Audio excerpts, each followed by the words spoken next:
Hello, and welcome to another edition of the College Football Mafia Network's The Sitdown. I'm your host, Nathan Bomber Brown. With me is my co-host in crime, and that would be Moen. How we doing, Moen? Doing all right. How about yourself, Nate? Doing great. Heard from Greg Flugar this afternoon, the OG, obviously, of social media realignment news. And we're trying to follow up on what he was reporting. Obviously, he sets the trend, and everybody else is behind him. Today, we all are talking about this John Kurtz interview with Ross Dellenger, which is just incredible. It's finally on. It's on, and it's official. We have official third-party contacts. And this sounds a lot like what we ran into last summer when you first joined us with Colorado and the Four Corners, wasn't it? Similar. Tell us, you're a third party. You came into this. I had an axe to grind. You was in defensive mode. What were you thinking when all this news started to break out at the end of July last year? We're a few weeks ahead of that right now, but this doesn't sound much different to me. I was a third party, but I had inside info on certain things that were going to happen. So, I knew Oregon and Washington were going to join the Big Ten. So, I can't. I knew that was going to happen, or at least I knew they were talking to each other. Right.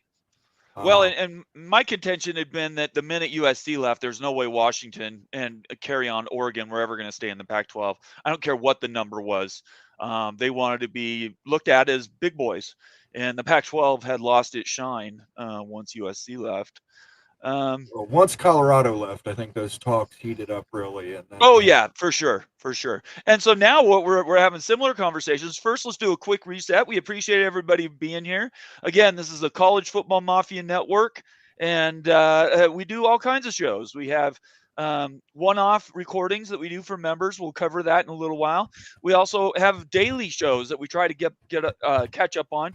At the bottom of the screen, you'll see programming notes. You can see what shows and times we normally do. Those are all Eastern time zone.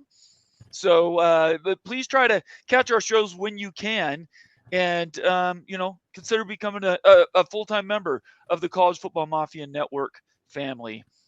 Let's see here. Our both of our Twitter addresses are up on underneath our pictures. Obviously, we want you to subscribe on YouTube. Make sure you turn on your notifications on YouTube and on Twitter. Some people don't know notifications exist on both. That way you'll know when our shows are going to be popping live. We don't do a lot of these pop-up shows. The news is hot today, and we wanted to make sure we followed up Greg's reporting. But this is kind of how we do things. And I think it's really important. Everybody knows we've been here for a long time. There's a lot of new people that are watching us now. We're getting a lot of new viewers, people that are joining us that have never seen our show before in the last several weeks. And just know we are on brand. We've always done the same thing. We don't make stuff up. We report stuff that has either been reported or we've gotten personal insight on ourselves. We don't do third-party reporting at all. And we do not expose our contacts. Not that we have a bunch, but we do have a few. And those are people we ask, for advice and consent on some stories. A few of the people that have paid attention to us, we recently interviewed John Canzano. We had Bob Thompson is a regular. He comes on about once a month. Jim Williams has been on the show. We've had John Kurtz on the show. Lots of people have been on the show in the last year or so. And so, I'd like to think I consider myself pretty mainstream now, Moen. How about you? Oh, I've always been mainstream. I'm an Ohio State fan. That's true. It's easy for you. That's true. You get to cheat and be ahead because you've been in the bag all along. I want to thank everybody for being here early. Let's do some shout outs as we get going. Oh, by the way, just so you know how you engage with the show, feel free putting your comment in there. If you're not a member, we always take member comments first. Defer to those if we don't have any already in the bag. And then all super chats we read, and those obviously get preference whenever they come up. Also, there's super stickers available. And Moen, why don't you explain to everybody how that membership piece works? Yeah, by joining, becoming a member, you get access to our members-only videos, member emotes in the chat, preferred on questions, preference on questions here when we do Q&As. And pretty soon, if you notice, the template here says members only. We will be doing a once-a-week members-only stream called the Sitdown. And that's kind of what we're stealing off here. But right now, to the show, the guy that's the headliner of the day, following on John Kurtz reporting. How are we doing, Greg? We got breaking news. Let's go. We got breaking news. Sorry, Moen. This is just new. There is a Florida State Board of Trustees virtual meeting scheduled for Monday, July 22nd. And I know that was not scheduled before today. There is no agenda attached to it, so maybe it's not going to be anything, but it is not a pre-scheduled. That is crazy. Yeah, that's just happened. That is absolutely crazy. I want to get some of these comments in here because you were just saying that, and we got people that are in the chat already. And Clint Moses immediately drops in with holy smokes. Obviously, that's a Greg Flugar peek around the corner specialty is Holy Smokes Theater. Greg, this stuff, I mean, you've been ahead of this for a long time. You know, we talk off air. We don't reveal sources and all that type of stuff. But I've asked you this before, but I think it's interesting. We have new people watching right now. Yeah. What's the difference between the Pac-12 for a year and now what the ACC's been for a year plus? Well, pretty much everything. And that's the problem. People are confusing this situation with everything else because legally, you know, the SEC legal counsel is telling Sankey, back off. You can't do anything. Same thing with the Big Ten. Same thing with the Big 12. Those other situations, they could have first party talks. This is totally different. So there's been some third party talks. We reported a couple weeks ago at Peek Around the Corner that the Big 12 has had talks with ACC, Florida State, and Clemson, third party talks. And now that's been confirmed by Ross Dellenger today. And we just pushed the envelope a little bit more on our show today. They were kind of aggressive talks, a little bit out. Not, I wouldn't say it blurred the line too much, but Big 12 kind of treated it more serious than a natural third-party talks would. Right. Like there was no representation from the Big 12, but there may have been somebody sent to this meeting that could be construed as maybe crossing the line a little bit too much. So we knew all this happened a few weeks ago. It's recent. Dellenger has confirmed it. There's going to be a lot of other confirmations of stuff that we and you guys have reported. So the people watching Big 12 Mafia show, buckle up, brace for impact. These two clowns you see before you, a BYU and a Buckeye, are not leading you astray. We don't know a lot. We don't know how the story is going to end. But we do know some things are not going on, and that is the Big Ten and the SEC they're not in action right now. And I don't know what the Josh Pate story is about. Right. But I do want to bring up something that if that's okay, and then I'll be please. quiet. Moen. Yeah, I'm here. Okay. I'm just working on the back end. Okay, Moen. Now what? Again, I have dismissed this possibility, so I could be taking a big L. We're just speculating here because I don't know what Josh Pate's story is. I know what it's not. It's not about the Big Ten and the SEC.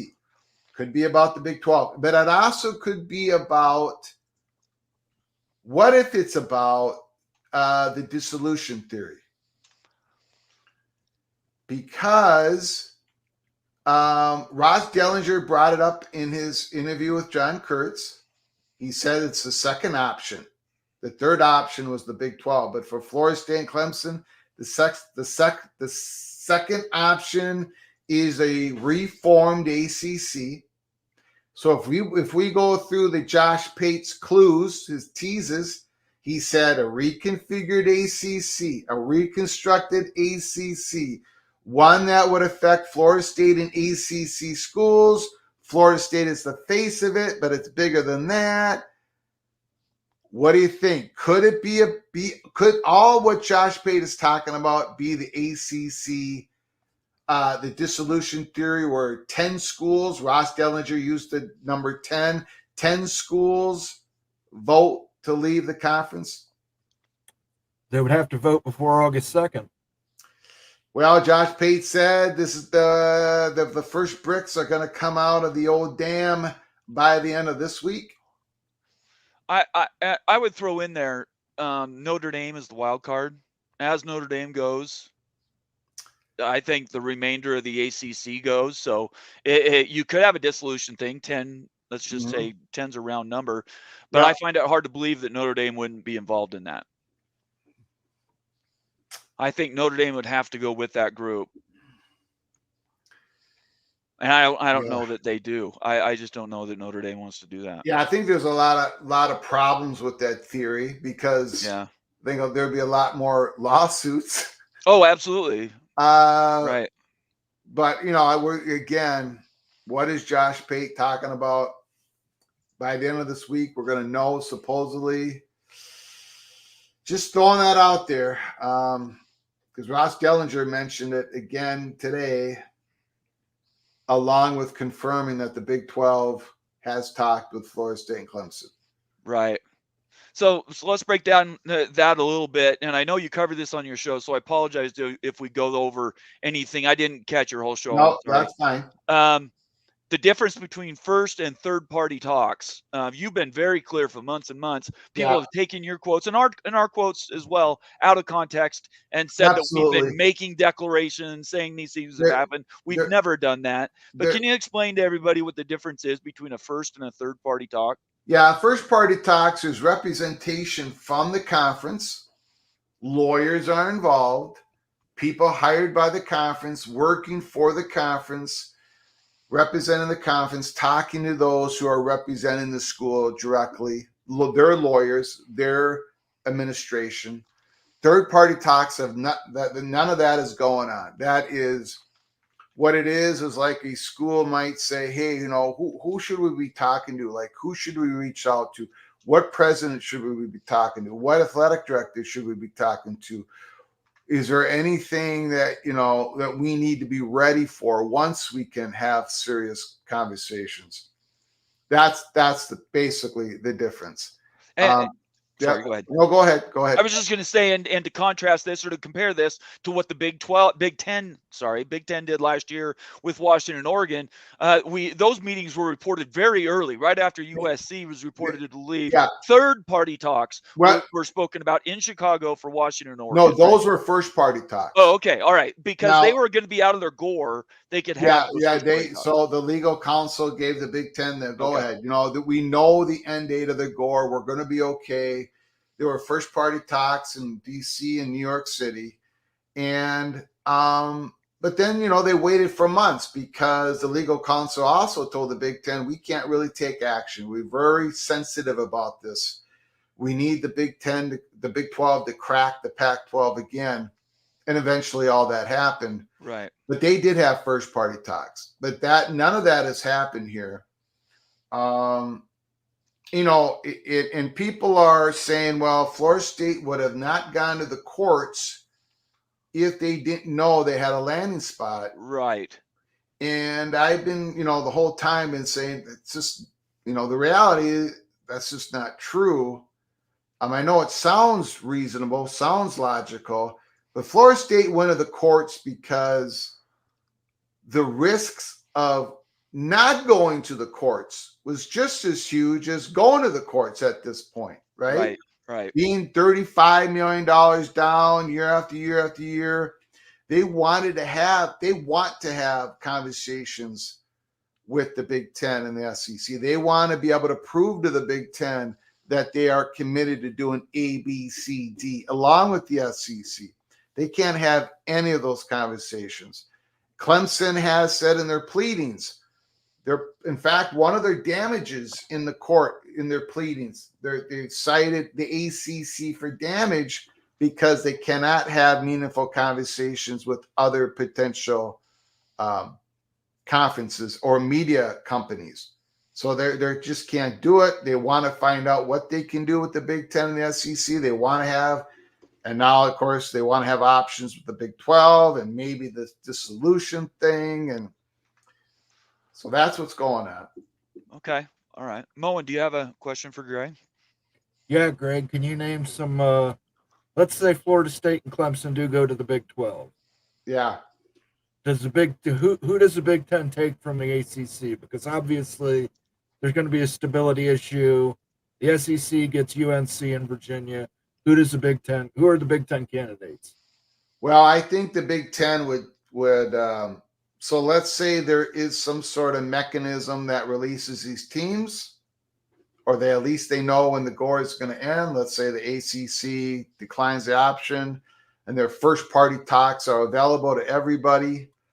I would think the Big Ten takes another swing at North Carolina. I don't think they do anything without doing that.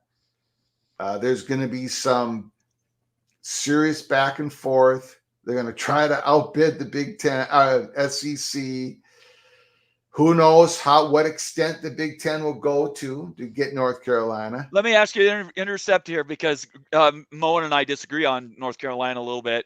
Yeah. I don't think there's any way the Big Ten or the SEC wants any part of North Carolina State. Do you think the Big Ten would go for the Wolfpack backpack, or they just want UNC standalone? Or can't you answer that? No. I don't. Okay. I don't know the answer to it. Okay. I'm going to take a pass. I really don't know how far. Okay. How far the North Carolina and Notre Dame are the tent poles to this next wave. Right. And so Big Ten's going to take a swing at both of them once again to show the devalue ACC, blah, blah, blah. Beyond that, though, so if we're going with Moen's scenario where North Carolina, Virginia make a quick and early entry, like an official, like we're going to the SEC. Right. The SEC does want them. They can offer them pro route. I mean, SEC can offer a lot. So if that happens, and the Big Ten would go after Notre Dame, and if Notre Dame says yes, they're going to let Notre Dame probably call that shot, right? Okay. And if Notre Dame says we're not interested, then the Big Ten has two options. One is don't do anything at all, stay at 18 for now. Or figure out some blend in the South that satisfies everybody's interest in the Big Ten, the commissioner, the presidents, and their media partners. And I don't think that's a Florida State Clemson. I've been pretty clear on that now. That's what I've been told. There would have to be some other blend. So you would have to bring up other possibilities like a Georgia Tech, Miami, yeah. Georgia Tech, probably are the two. Which is, I mean, so let's take a deep breath. Okay, let's take a deep breath about that. For one thing, for everybody who's new to the show, if you're Georgia Tech or Syracuse, it's a drinking game. Go ahead and take a swig. If you're Moen, you drink from the Crown bottle itself. You don't worry about having a cup. But let's just follow up on that. We are laughing when we hear Georgia Tech a little bit, right? But at the end of the day, even though realignment's not at all about education, acceptance and being in the club is about like academic reputation and qualifications. And certainly AAU, not a restriction, but could be a strong indicator. Also, what your entrance and your requirements are to get into the school, all those things, research dollars, they do matter at the higher level, just not necessarily at the athletic level, right? Yeah, I mean, so, if when the Big Ten, if they expand here, if they go from 18 to 20, they're, the Big Ten presidents, they're not like us. That's not a shot at you two, but they're definitely not like me. They're not like me at all. Okay. No. And they're going to want to be able to tell whoever they need to tell, like, yeah, we got this, we got this institution, an institution that, that they want to rub shoulders with, that they can, at some point, it's that they could get a job with later, or they can network. It helps them network. There's all this stuff that is important to the presidents that's not important to any of us. Right. And that is a factor it's become more of a fact in the SEC. It's become more of a fact in the Big 12. It's just the way it is. The first thing me and Mullen talked about it. The very first thing that Sankey said when he was asked about the Super League of 70 and 80 schools that was produced by some group of people, Sankey said, "Well, that's not going to work because teams want to play with their peers. There's an academic point to it." He made that point. He was saying, "Look, you're not going to have." There was some stuff in there that would never happen, and he was pointing that out as he wasn't trying to be mean, but he said this ain't. So there is that aspect to it. So nothing against Florida State, nothing against Clemson, but historically Big Ten would not take those two schools together. Historically, they would not. They just wouldn't. And could they this time? Sure. But I think all the other options and discussions have to be weeded out. And the Big Ten is going to be very deliberate and cautious. And we've talked about it before. I don't mean to ramble on, but there has been this Nebraska situation. Right. It has left a lot of people. They fear that Nebraska is going to be less and less of a peer 20 years from now. Wow. 15 years from now. It's already happening now. Then I don't think they're going to get kicked out. I don't think there's any way. Nebraska is a good school, great fan base, great value.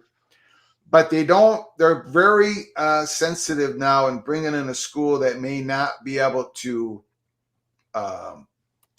looking out 20 years from now, just because whatever that institution is, whatever it does for its community, it does probably great things, but it can't keep up to be a peer with Ohio State, with Michigan, right, with academics, research. Well, there's not many that can. Let's be perfectly honest. There isn't. Yeah. And yeah. So, but you don't, and then so it's about the blend, right? Oregon came with Washington. Washington was wanted by Michigan. So Oregon, their skids got greased. Oregon greased Washington skids. USC greased UCLA skids. USC did not need greasing, but UCLA is this incredible academic institution. It helped them. Something just occurred to me. Yeah. We were talking about greasing skids and this partnership that these schools create to come into a conference. Yeah. Something that a school we don't normally talk about around here, but Stanford. Yeah. If the ACC blew up, I could see Stanford making a strategic call saying we're going to let our educational restrictions go a little bit so we can stay competitive, and they come with somebody to the Big Ten. Well, like Mullen has said, Notre Dame greases a bunch of skids, right, and that's the combo. Notre Dame and Stanford is the obvious combo.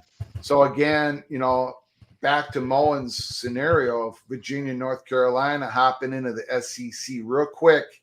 If that happens, then the Big Ten takes another look at Notre Dame and says, you know what? The ACC ain't the same without North Carolina, Virginia in it. Let's be honest. Yep. So now, do you want to come in? And if you want to come in, who do you want? And of course, if they say Stanford, nobody's going to get in the way of that. And suddenly, the Big Ten is not going to the southeast, to the east for their 19 and 20. Right? No, Greg, but they could go there for their 21 and 22. They could. Yes, sir. Yes, sir. Because they Notre go Dame does bring that much value. Yes. Right. Nathan Campbell asked this question, and I think we ought to do a reset on the Board of Trustees meeting for Florida State. He says, Bomber, can you ask Greg if he thinks Clemson may end up having a board meeting sometime in the near future? Just to reset for everybody who's watching right now, Greg Pflugar, peek around the corner, original OG of realignment social media, pops in and gives us a headline, really. There's a emergency Florida State Board of Trustees meeting July 22nd. Florida State has already got that on the books. What do you think about that meeting in particular? And what do you think about potentially Clemson doing something? I'm looking at Clemson's Board of Trustees site right now. It's not as, it just is not good at putting out. It's not as well, clear. I'll tell you what the thing is this Clemson, for whatever reason.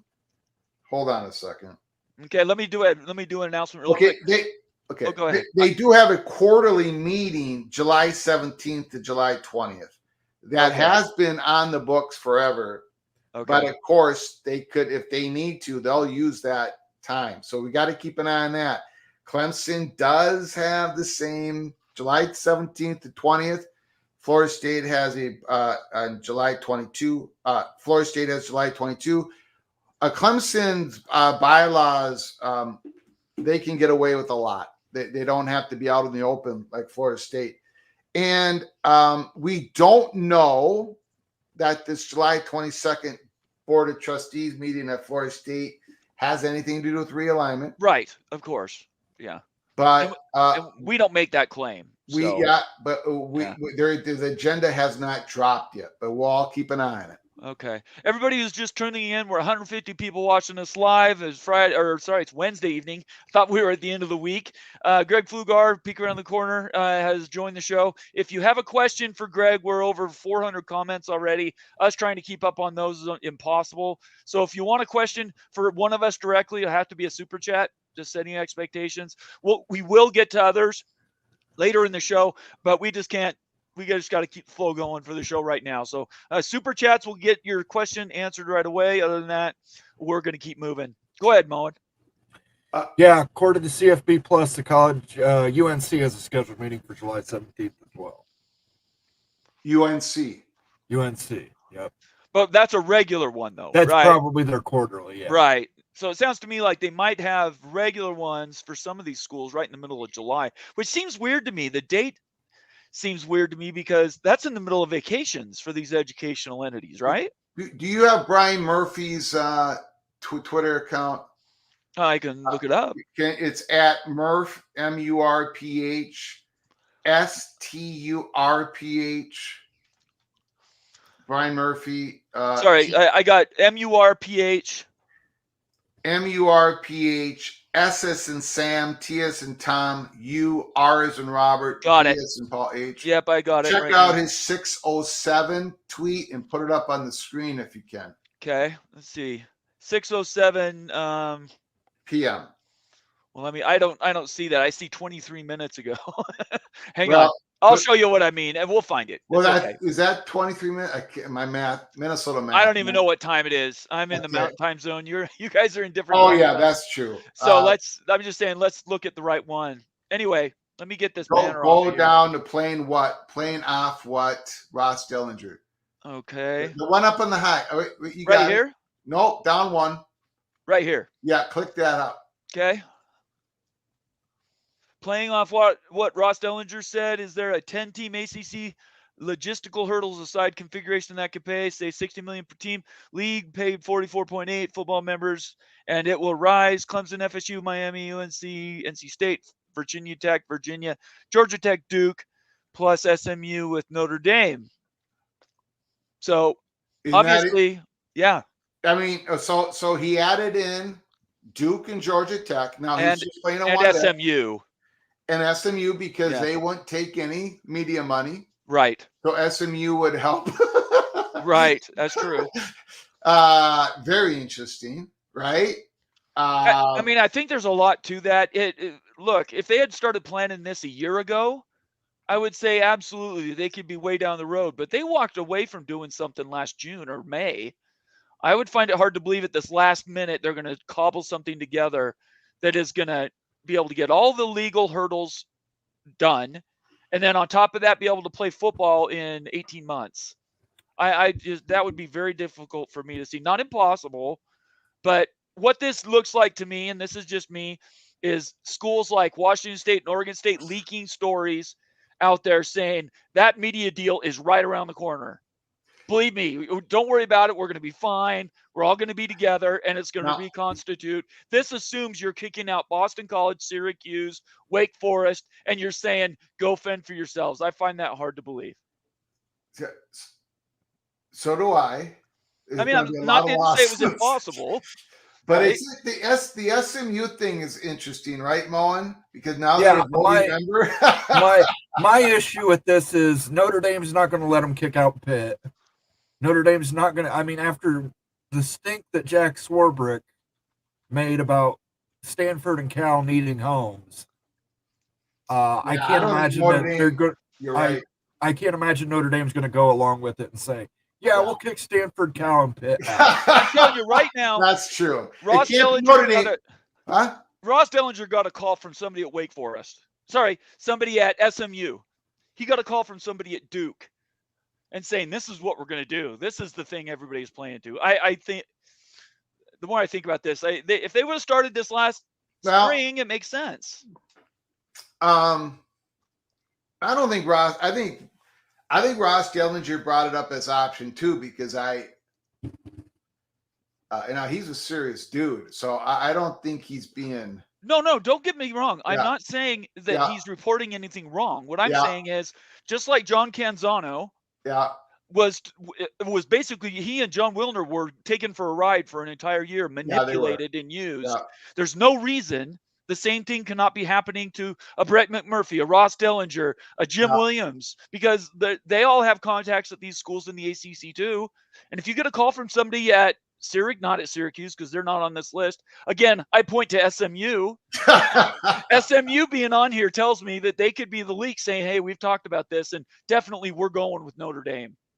Well, okay.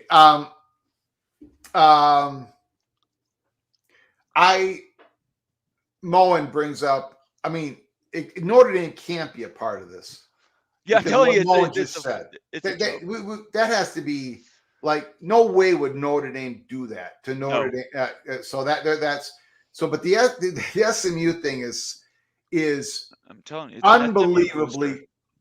It is an SMU boat booster called. Well, but it makes so much sense. It does, but it makes so much sense because they just got voting rights, and you would need to get this done in July. If it's what Josh Payne is saying. No way. I keep flipping and flopping on this. I think this is what's happening. Yeah, I think if that happens, Greg, Notre Dame's leaving the conference and they're taking Stanford and Cal with them. Yeah, I think. Look, well, that's probably. Let's report on some real news here. Our web for $2 super chat says the Mountain West Conference split from the WAC. You know about that, B? That's me. Yeah, I do know about the Mountain West Conference split from the WAC. Look. At the end of the day, you have this entire conference that says we protect our own. We won't walk away from schools. And we know the Pac-12 walked away from Washington State and Oregon State and left those schools to hang. They could do the same thing with Boston College. They could do the same thing with Syracuse. I just find it hard to believe that they will. Could they? Obviously, they could. Our rep is rightfully pointing to history. I just think this is a different situation. The ACC is a different animal in this regard than the Pac-12. I don't think Duke. I don't know. I just look at this list and I laugh. Anyway, thank you, our web, for the $2 super chat. Greg or Moen, you guys want to comment on that? No, I think you nailed it. I think no. Let me bring that up again, just so everybody knows what we're talking about. Go ahead. Josh Pate.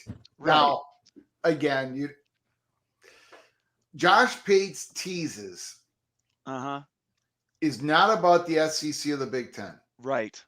They're just not. And I'm okay. You know, of course, people are going to say, Greg, how can you be so sure? That's fine. But I'm just trying to relate what my Minnesota brain is thinking. Okay, it's not about the SEC or the Big Ten.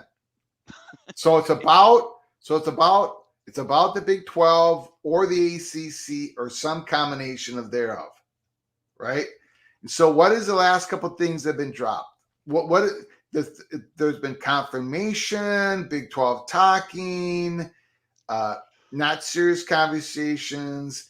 And now Ross Dellenger brings up this option 2, which is ahead of the Big 12 option. I don't think he said that lightly about a possible reformed ACC. Josh Pate, in his very first tease, discussed a reconfigured, reconstructed ACC. That was in his first tease.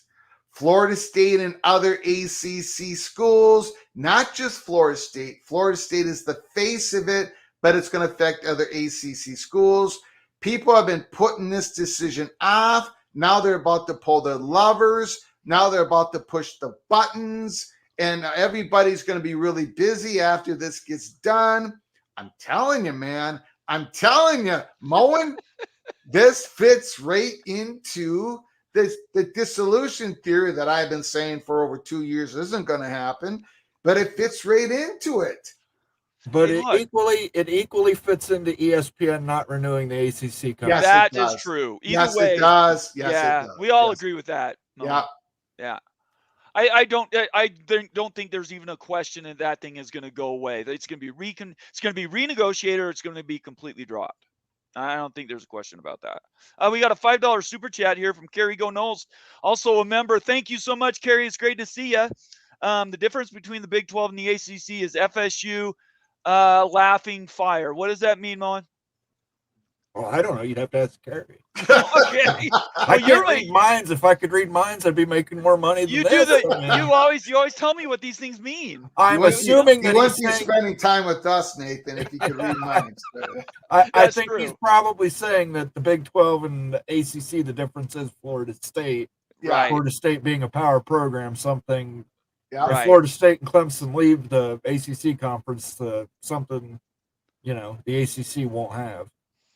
There's one thing I want to bring up, and boy, we've already got some really good comments. I really appreciate everybody participating. I think we've got the smartest fans in the world watching our shows, Greg. Between you and us, I think we tip the top with the best people in college football and viewers.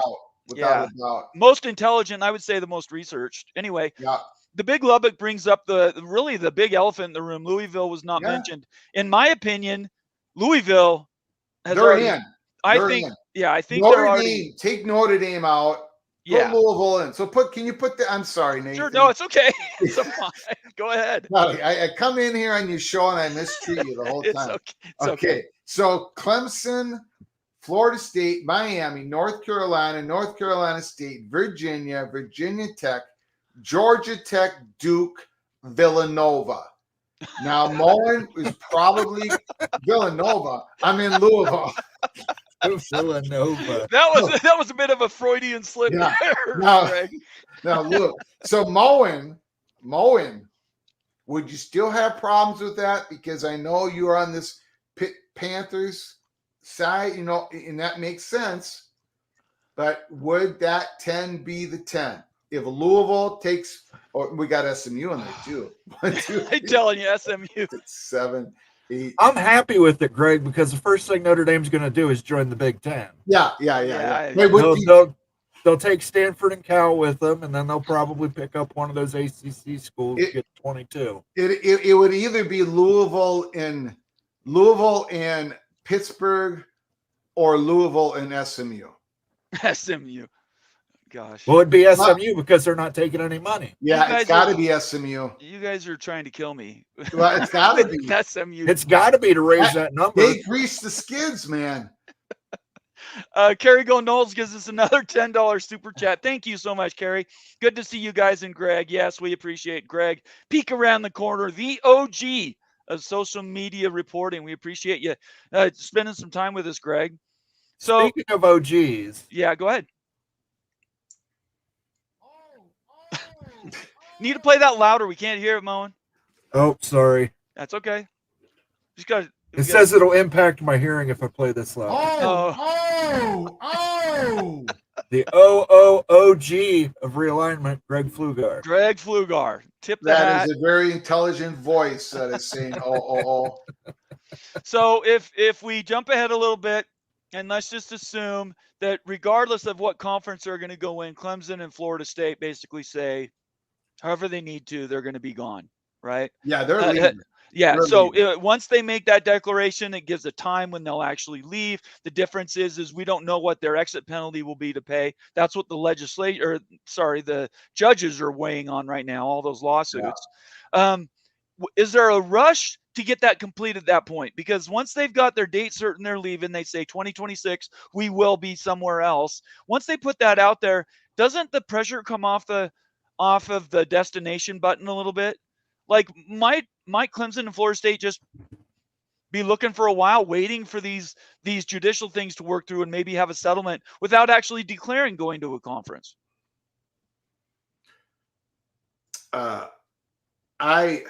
What's the rush to have them go to a conference? I can't see a rush to do it. Yeah, I don't understand the filing a notice of withdrawal before a settlement or a victory in the courts is done.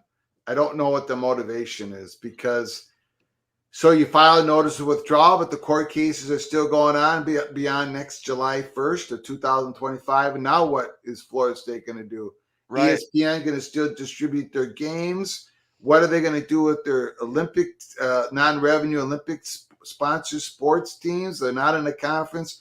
I think it just causes more chaos than I don't think it pressures anybody to do anything differently, but that's my take. Okay. Moen, did you want to follow up on that at all? No, my take still remains ESPN not renewing the contract. I don't think nobody disagrees with you there. That's my view. I used to disagree with them, but he's talked me into it.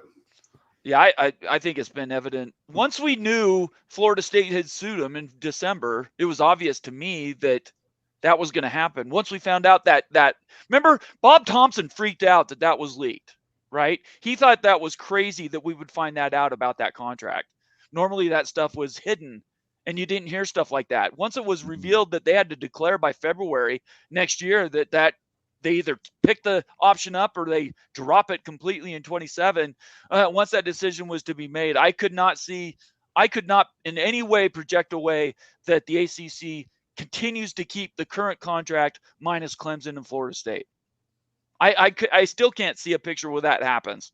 I don't care if Notre Dame's attached. I don't care if North Carolina sticks around with Virginia, blah, blah, blah, blah, blah. The value goes down between 25 and 40%, depending on what numbers you're looking at.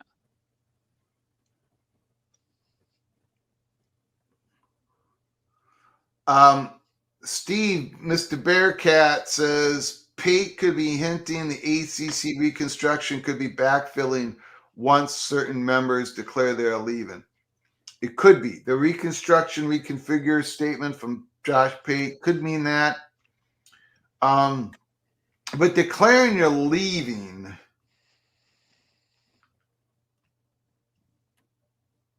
doesn't. Let me put that back up there so you don't lose it. No, it's that could be it. But I just think it's bigger than that. They're just the way Josh Pate described. He said Florida State is the face of what's about to happen. So he wasn't. I don't think this is about one school or even Florida State and Clemson, because he said Florida State and other ACC schools. Right. So that's why I don't think it's that. But maybe Josh Pate misspoke on one of his teases, and it's possible. Antoine Codes has been a member for 6 months. Thank you, Antoine Codes. Get that in there, Mo. Let's get a sounder for him. I love it. He That's the long clap. If FSU, Clemson, and 2 others ever came to the Big 12, it won't be at the current TV deal. There won't be unequal revenue. Brett Yormark will get more TV money. I agree that the TV money is going to go up for the entire conference. I think we might need to, and this is, and I'm asking for Moen and you guys' feedback. I could see a room to negotiate how they could maybe get more money without taking away money from the rest of the conference, like any college football playoff money that they earn goes with them. That's a bonus to them. That wouldn't affect anybody else's payouts. It would just be a reward if they're successful. That's one method. There's probably 30 or 40 Brett Yormark could come up with to reward any schools that come over as a kicker to join, kind of like the $2.5 million Colorado got to join the Big 12 last summer. What do you guys think about that? I think there's going to be unequal revenue share. I mean, Florida State and Clemson are not going to come over and get paid the same thing as a Baylor is. Yeah. I'm sorry, that's not, and Brett Yormark had brought this up, and we heard when the private equity comments were leaked that he was looking to invest that money into the conference. Right. He did say that. What better investment than going and get 2 teams who have made the playoffs?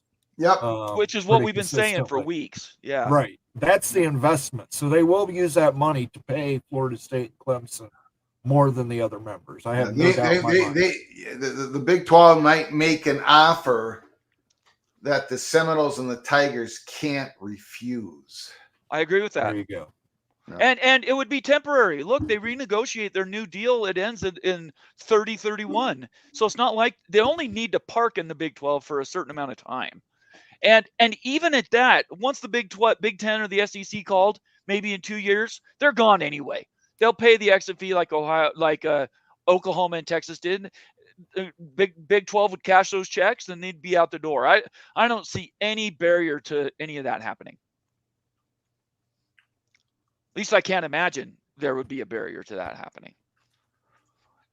Opie Didon, good to see you, Opie. It's been a minute.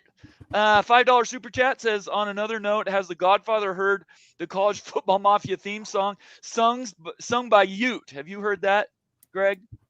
What was that? The new College Football Mafia theme song. College Football Mafia theme song? Yeah, Moen, why don't you play it for him? Oh, okay. Yeah. I got you. Your remix. You had me worried, Opie. I was trying to remember what theme song we were They've in. been sucking you, and sucking you.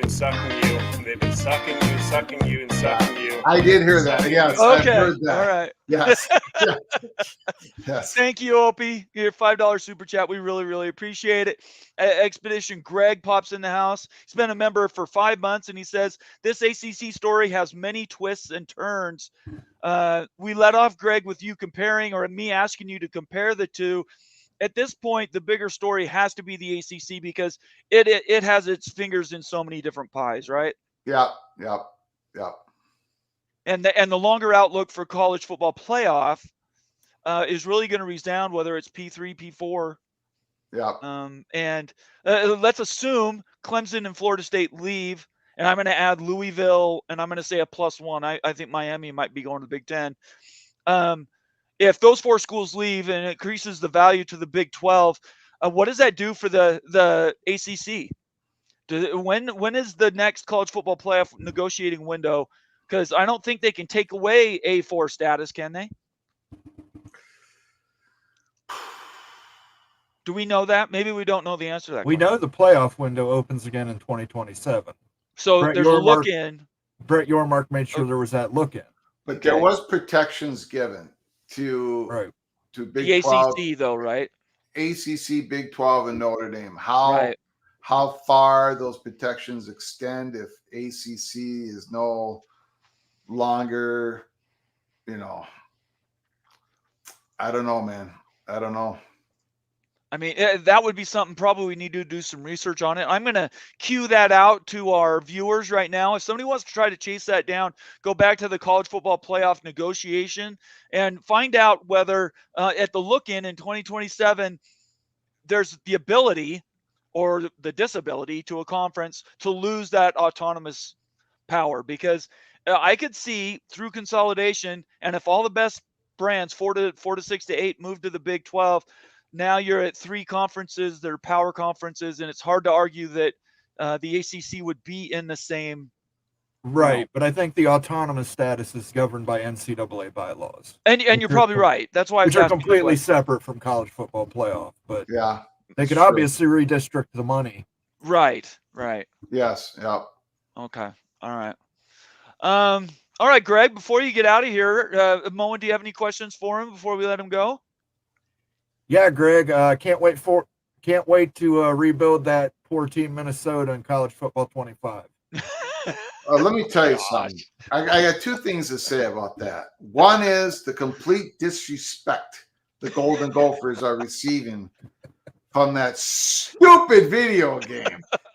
But I did see our left tackle, Ursary, is one of the top whatever players in the game, which is good. Anyways, beyond that, Moen has been digging at me for hyping the Greek rifle, Athen Kaliakmanis. And that, now all this hype about Max Brosmere, the quarterback of this year. But what Moen fails to realize is it was the fat guy from Minnesota hyping Athen Kaliakmanis, and the fat guy from Minnesota is an idiot, a moron. So the Greek rifle wasn't any good. But this Moen, this hype from Max Brosmere is not coming from the moron, the fat guy from Minnesota. This is coming from other circles, other whispers, other people. Georgia 247 writer who watched them practice down in Georgia. So that's great. Buckle up. Huh? Who's he going to throw to, Greg? Well, that's a problem, to be honest. We'll get to that when we ever have to get to that. But anyway, so I'm going to end it here once again. Moen, I'll be seeing you in Indianapolis the first week of December. Yes. Okay. Yeah, I'll treat you. If you it. want to come watch a game with me, we'll watch a game. You can root for Ohio State. Hey, we got one more for you out as you leave us, Greg. Expedition Greg, one of our members, $5 super chat says, Greg, is this the year Gophers hold the Paul Bunyan axe? Well, we have held it 3 of the last 6 years. We're catching up to the Badgers because of PJ Fleck and with Max Brosmere, the quarterback. And don't forget the beast, Darius Taylor. The beast, the running back. Yeah, we're going to have the axe. We're going to have the axe. We're going to have the pig. We're going to have the little bronze jug. The trophy case will be filled after 2024. I'll see you guys later. All right, see you later, Greg. Thank you so much for joining us. Oh, boy. All right, I need to take a second here. Wow. I don't even, that was amazing. I sent him the link to join us. I was expecting maybe he joined for a couple minutes. He gave us a good 40 minutes. Greg, thank you so much for joining. We worship the ground you walk on. You are the original. And peek around the corner, everybody. Greg Pflugar. Find him on YouTube and on Twitter at Pflug Empire. And he's always carrying new data that he brought in per peek around the corner. FSU announcement headline: Emergency Board of Trustees meeting scheduled July 22nd. That was not on the schedule. So it's not a regular one like we're seeing right now for, North Carolina had a regular one. And now we found out Clemson has a regular one between the 17th and the 22nd, which is next week. So stuff is happening. Now, what is it going for and what's going to be part of it? I don't know. I mean, there's just so many pieces up in the air. Let's just get to some comments. Let's go there, Moen. Okay. And then will you reach out on Twitter and see if any of the team wants to join us for a minute? Yeah. All right, that'd be great. While I'm doing that, if you wouldn't mind doing that, I appreciate it. Thanks for everybody being here tonight. Make sure you follow us all on Twitter. Let me take this off so you can see all of our information. Follow us all both on Twitter. Also, the Wild Ute, Rock and Rant, 505 Premoto, Let's see, Rock and Rant, Sergeant Pickles, Becky Go Huskies, and the other cast of characters that we've got out there. Follow us all on Twitter. And then, of course, make sure you subscribe on YouTube. Give us a thumbs up, everybody. 180 people watching this live right now.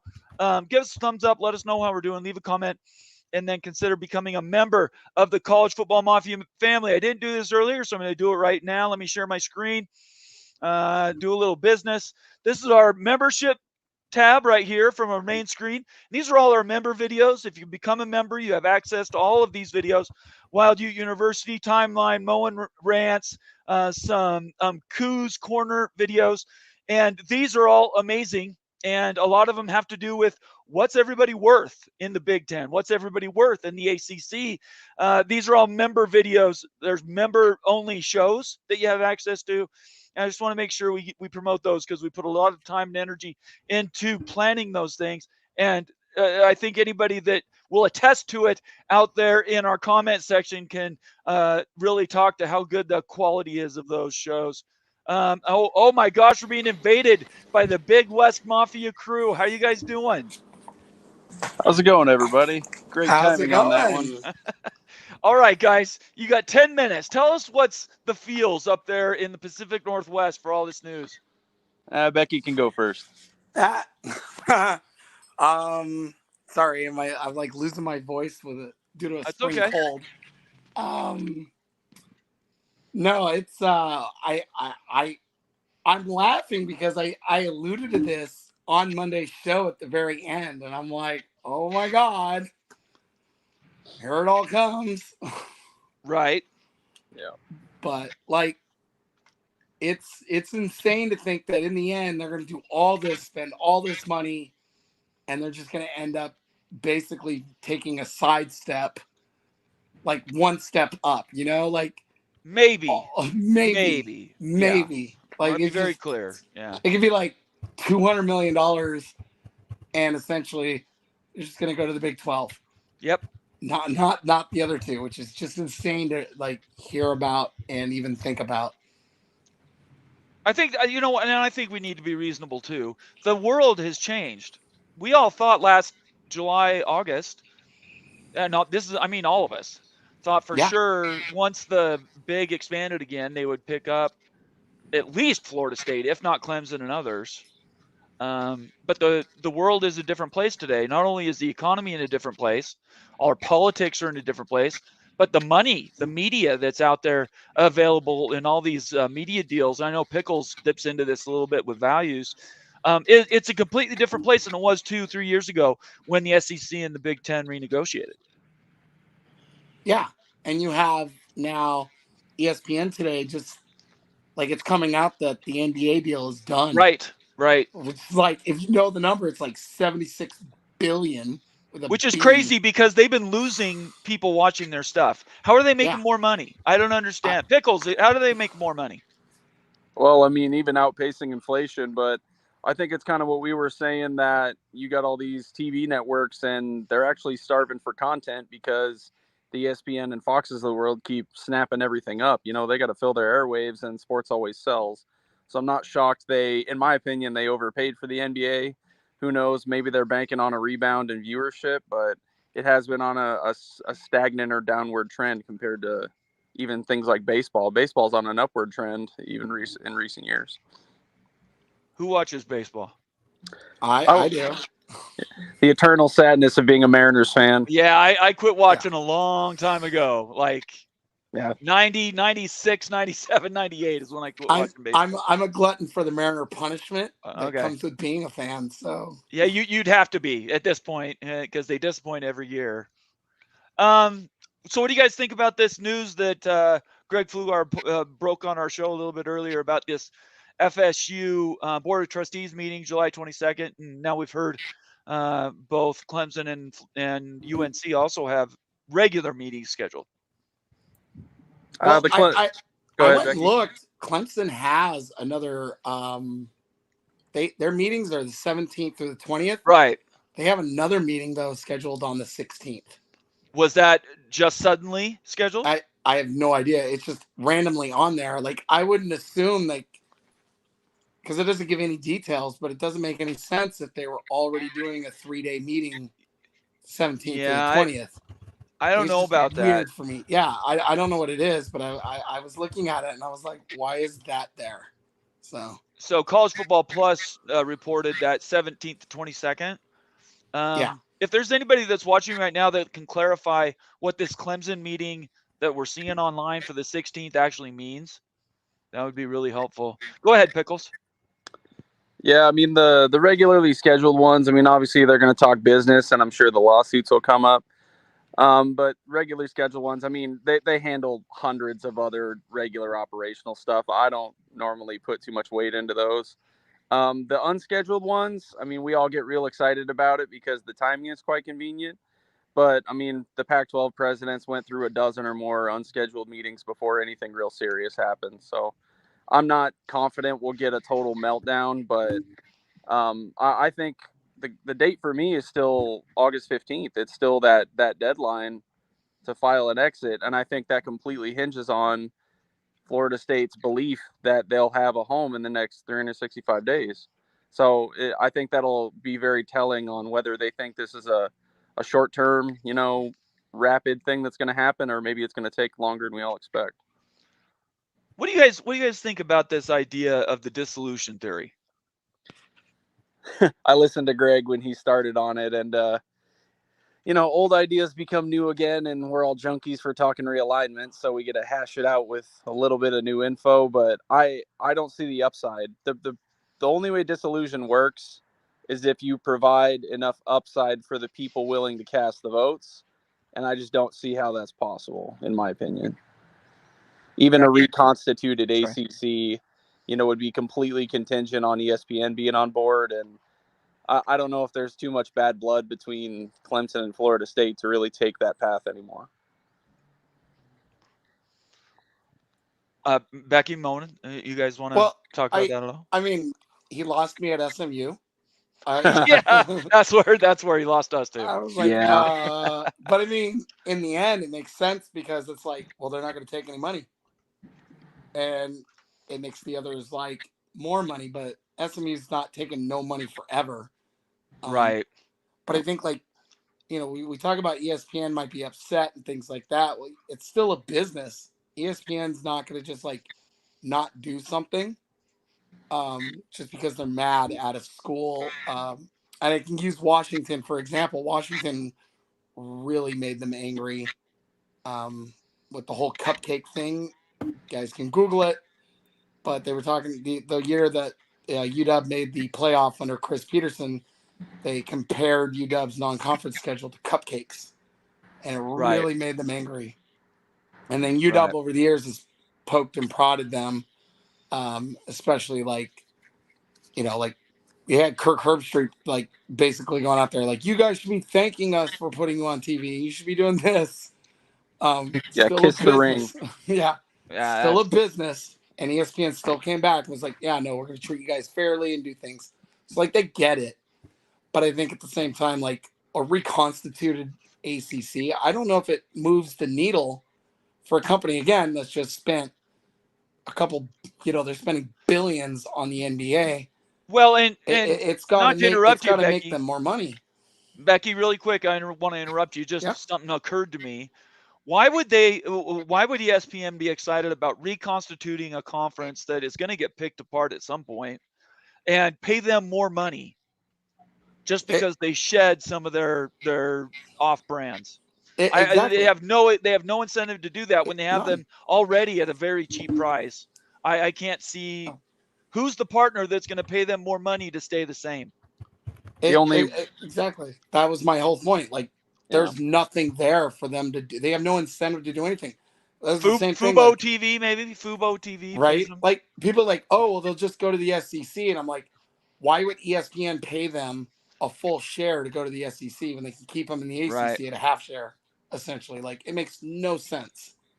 The only leverage I think they really hold over ESPN is, I know that the court filing says that they can't make public the details of that contract, right? But we know how these things work and they leak out and everything. Yep. I think ESPN will defend that thing to the very end. They don't want their it's not even necessarily dirty laundry, but much like the option, the 2027 option, who knows what other things are in there. And Florida State and Clemson would be more than happy to throw that out to the public. And it just makes ESPN look bad. It puts them in a bad position. That would be the only reason, is if they're afraid of something in that contract that might be, unbinding of everything. I do have a couple of announcements or updates. King Spleen, thank you very much, King Spleen, for doing that research for us. Says that Clemson's Board of Trustees meeting July 16th is Policy Governance Advisory Task Force. Take that from what you will. King Spleen, the only thing I want to know is, was this already scheduled, or was this just scheduled today? That would be a follow-up question. And then the second thing is, Greg, peek around the corner, Flugar sent me an updated note, and he says, I was just told the July 22nd Board of Trustees meeting for FSU will be routine. They're saying it's a routine meeting. Now, that doesn't mean it will be, but that's what they're announcing. Anyway, go ahead. No, I'm just like, that makes sense. But last year or like earlier this year during a routine Board of Trustees meeting, they went into talks about the athletic program. So something will probably come up in that meeting. We won't get to see it because they'll probably go closed session if they do. Right. But, I almost guarantee something will pop up in those meetings because they're going to want to know, one, an update, and two, what's this costing now. I also want to remind people that contract is going to stay as secret as possible because they don't want to bring the parent company for ESPN in because their lawyers will wipe the floor with Florida State and Clemson. They don't want Disney getting involved and being like, this is our thing, like, because it's Disney that will want to keep this under wraps as much as possible too. So just like putting that out there, like the goal is to keep the parent company from getting involved as well. Right. So I think it'll stay as secretive as possible, but you give them a chance and they're going to jump at it. And yes, and Disney will be all over them. So I don't see anything leaking out too much. Ryan Willie gives us a $5 super chat and is also a valuable member of the Mafia family. Says NBA Inc.'s 11-year, $76 billion deal, which we talked about the number. I didn't know the term. Well, 11 years is a long time. There's a third party to that now. Yeah, isn't it Amazon? Amazon's involved. So, yeah. That's a big deal. Amazon's jumping into the sports media with the NFL and now the NBA. So, right. And I did hear TNT may match this, and they still can. That's insane. That's crazy. So this may just keep going up. So it's crazy. All right, let's get some final thoughts. First, you, Becky, give us what's your final takeaway from the news that happened today and over the last several days. I mean, it's all tying into what I had heard through the grapevine. It's basically showing that Yormark's he's trying to hit grand slams. He's not out there to hit singles. He's trying to end games.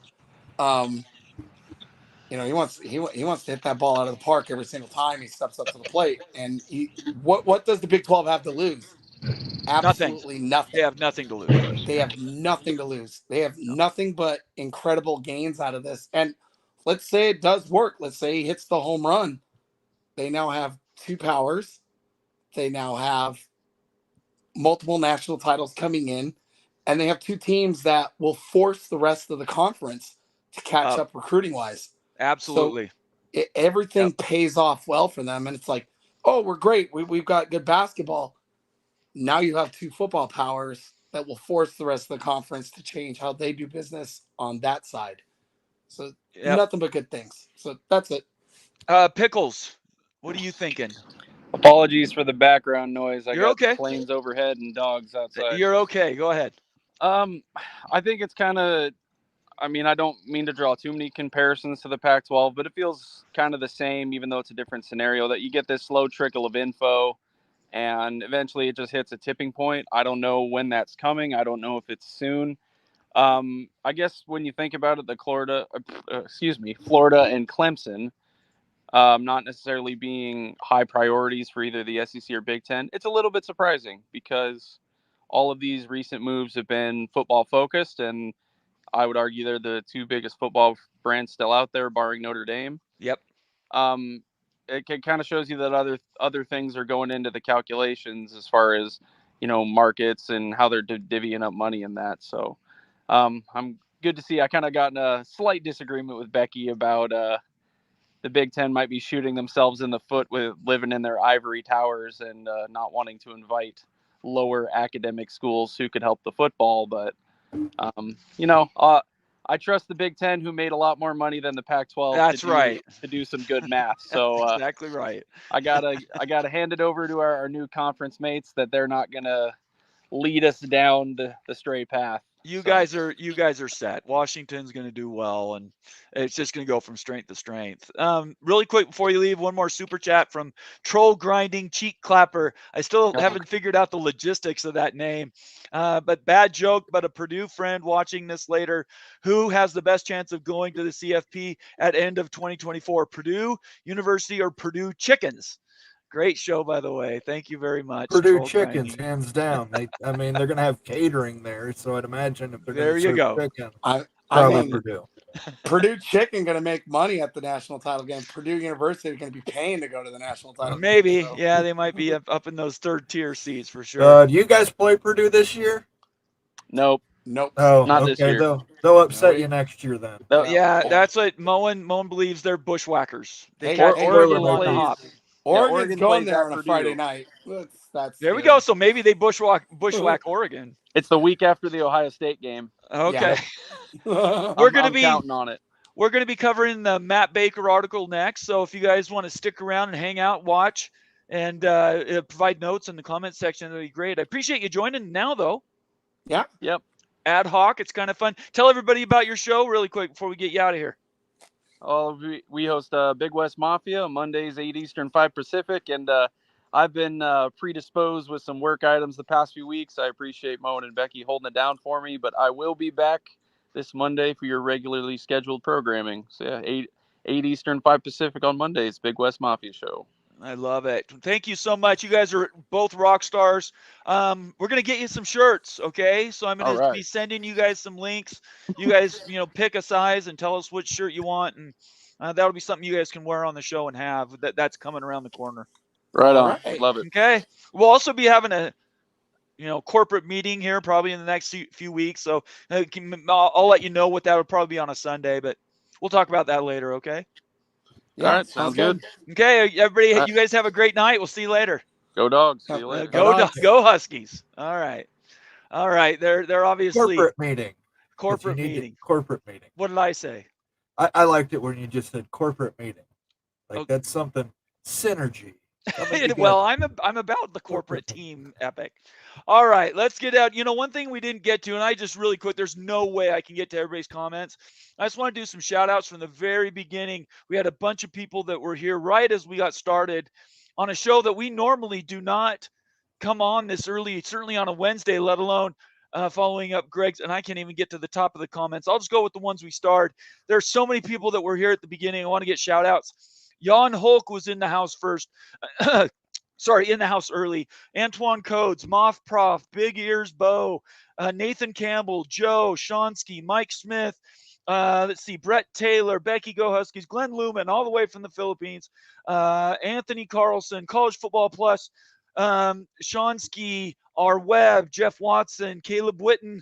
And I would just say 90% of these people are members of our College Football Mafia family. So I guarantee you they would not be giving us their monthly dues if they didn't think there was value in the stuff we provide. So feel free to ask them questions about why it's worth sticking around, and then consider becoming a member yourself.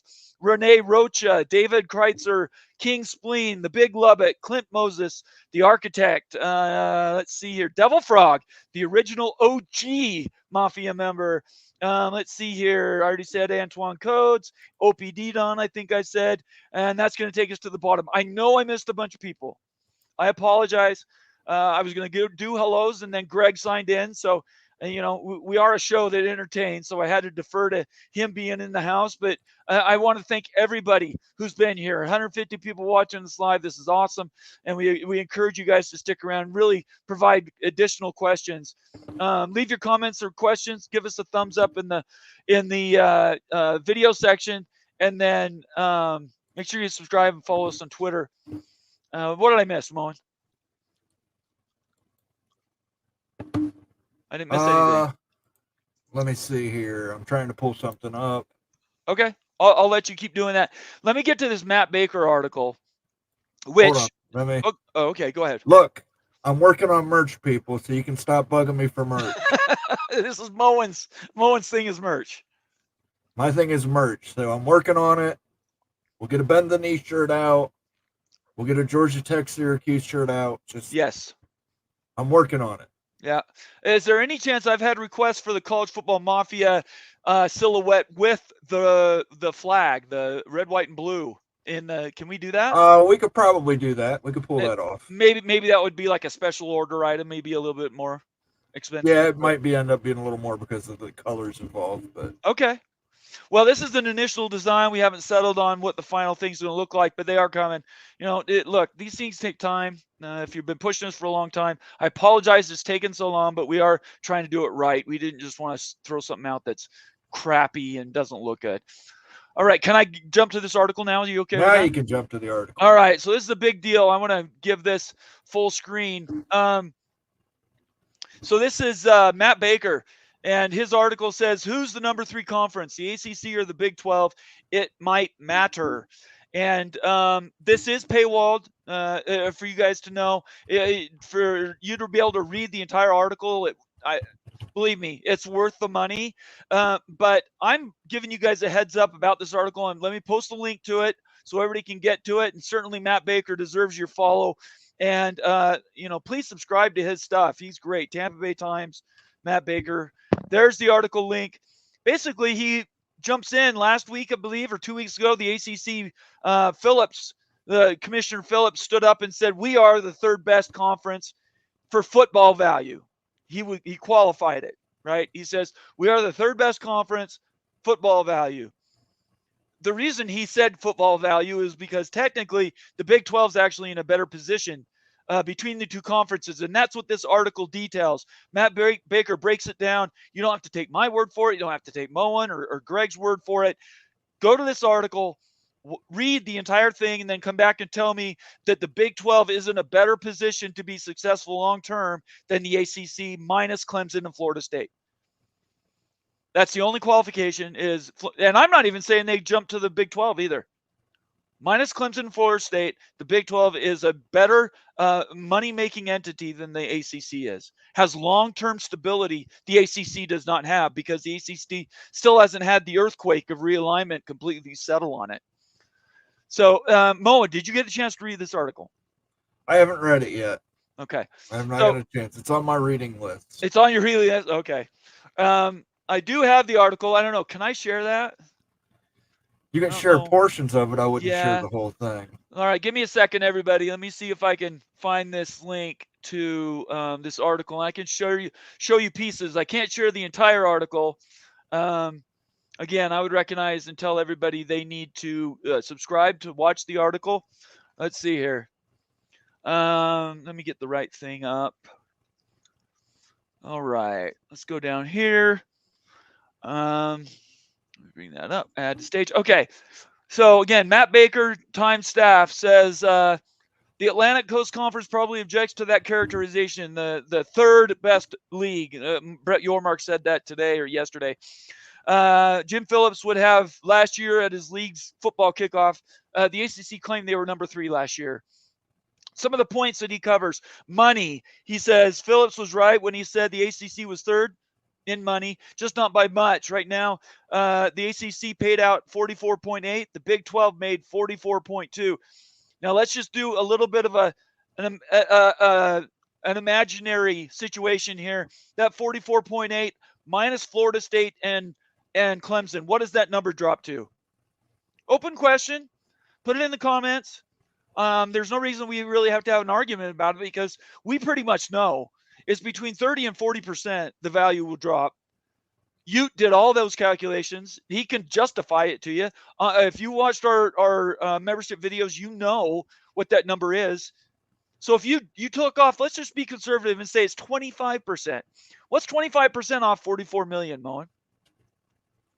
Roughly 11 million. 11 million. So now where are you at? That's 25% exactly. So you take down 11 million. Now you're at 32 all in. That includes your playoff money. That includes your NCAA stuff. It's not even close, right?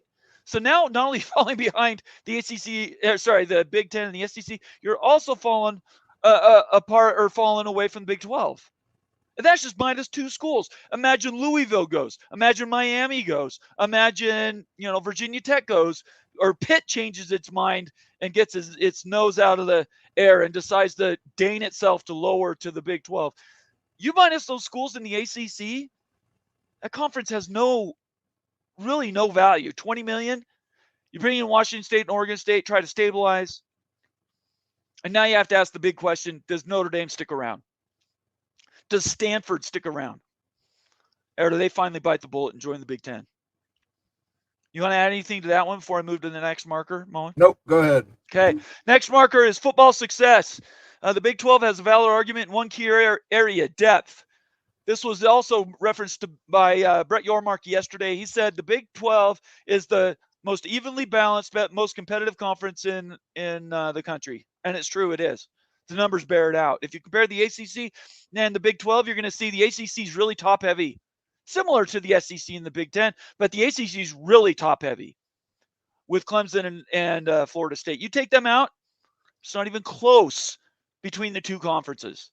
Again, the Big 12 wins. You want to say anything about that one? Nope. They have a very good argument there in terms of parity and depth. Future success recruiting. Here's the next note. He says recruiting rankings matter to perception and on-field performance. Let's talk about that. Perception is the ACC has better recruiting numbers, and it does. It bears that out. This article says that. But it also says that if those brands were to move at all out of that conference, again, the Big 12 jumps ahead. So in every regard, I don't care if you're listening, I won't even name the ACC creators out there. They're really good. They do a lot of work. But this is black and white people. This is not Bomber making this up. It's not Moen. It's not Greg Flugar. This is an actual writer from Florida, Matt Baker, Tampa Bay Times, and he says it is not even close. Once the ACC loses those top brands, parity is out the window. Okay, you want to make any notes about that? No, okay. That's spot on. I think the only thing that we could say is in the Olympic sports, the ACC far and away is the better conference. Right.